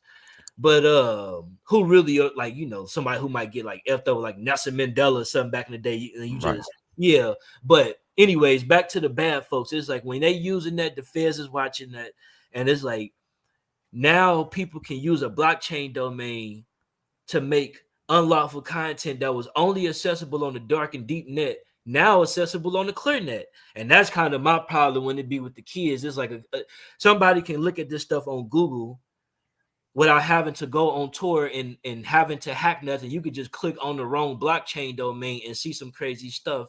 And I don't think that that's fair for a lot of people for brains to see a lot of very horrific images. You might think Right. it is when you see your homie get whacked and you want to see somebody else die, but I'm talking about like some crazy stuff on the dark net, like that just don't even make sense for people to be doing. Right. Yeah. So Yeah. Yeah. or you can basically change the settings. And one thing that we like to do is remove images and videos because we don't want to see the wrong thing. So, like when we do tracking analysis, and I'm closing in the last 2 minutes on this, it's like with Okay. tracking analysis, it's like basically we could leave more for the next one, but it's like it's like when people purchasing this unlawful content, um it's something that's being recorded within the Tor browser, but if you smart enough, you know how not to get tracked basically. So it's these things called like these exits, these entry and these exit nodes. When you go into a dark website or um and you decide to go from a dark site, basically a dark site to a ClearNet link, your IP address recorded within the Tor network, and you can't delete that.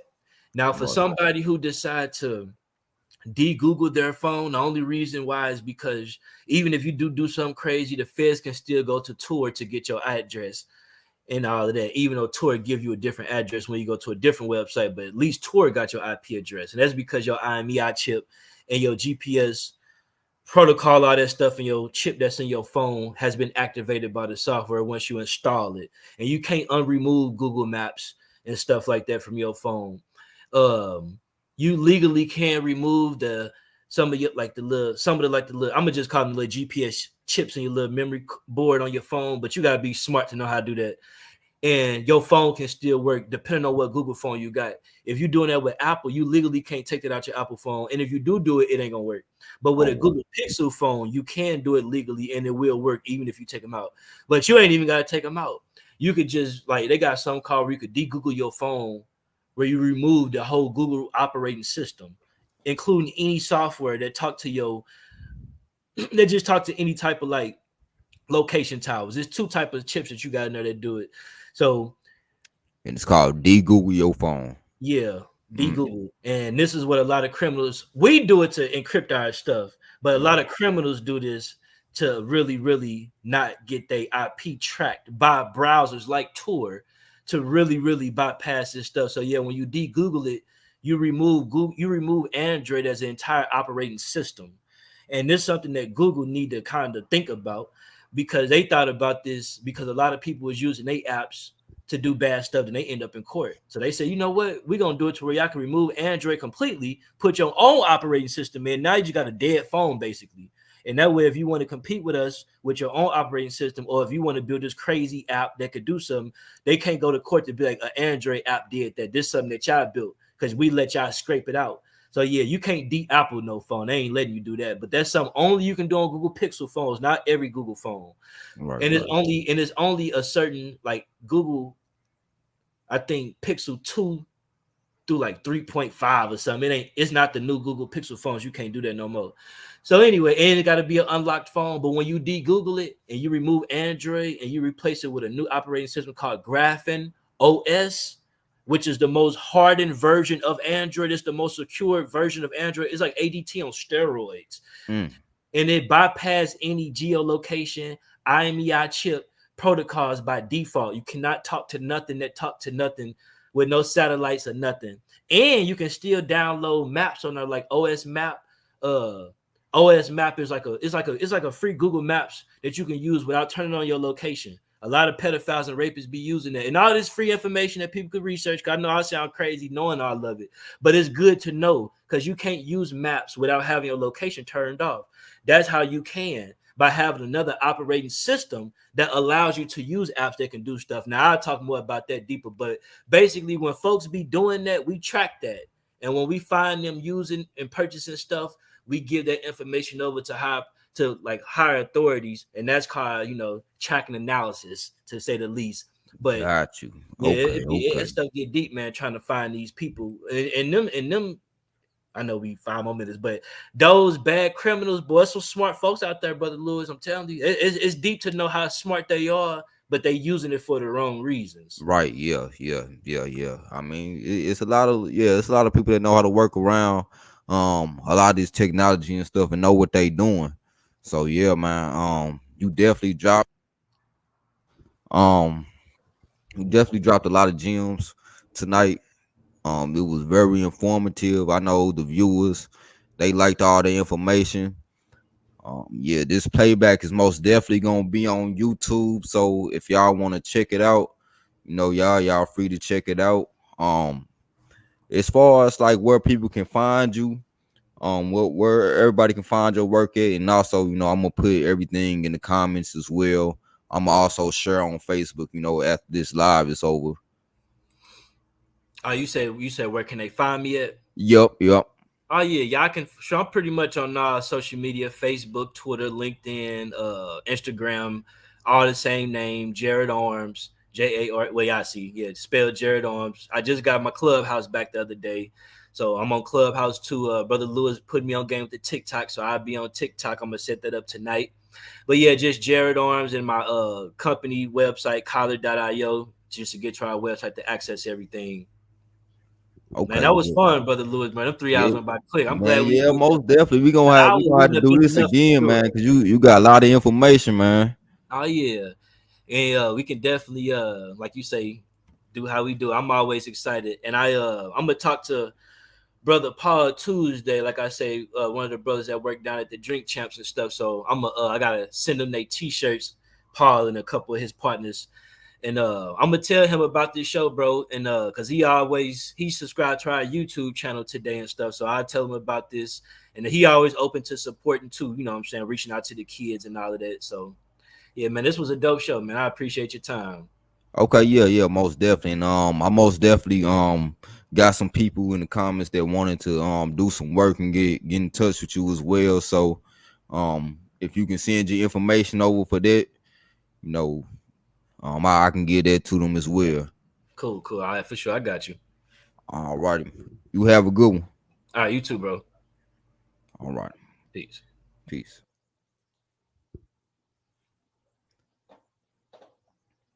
All righty, y'all, man. That was a good interview, real informative. I want to thank him for coming up again. He didn't have to come up, but he spent his time to come talk to us today. Gave a lot of good game, gave a lot of good information. For those of y'all that was tuning in, the playback will be on YouTube on my channel, The Story Told. So y'all can go check that out. I will also cut up the videos and little clips for each topic. So, if you want to go look at a certain topic or anything, y'all can go on the YouTube channel, take a look at that. And if y'all want to get in touch with him, and you want to learn more about what he got going on, You can just hit me up or hit him up. And yeah, y'all have a good night.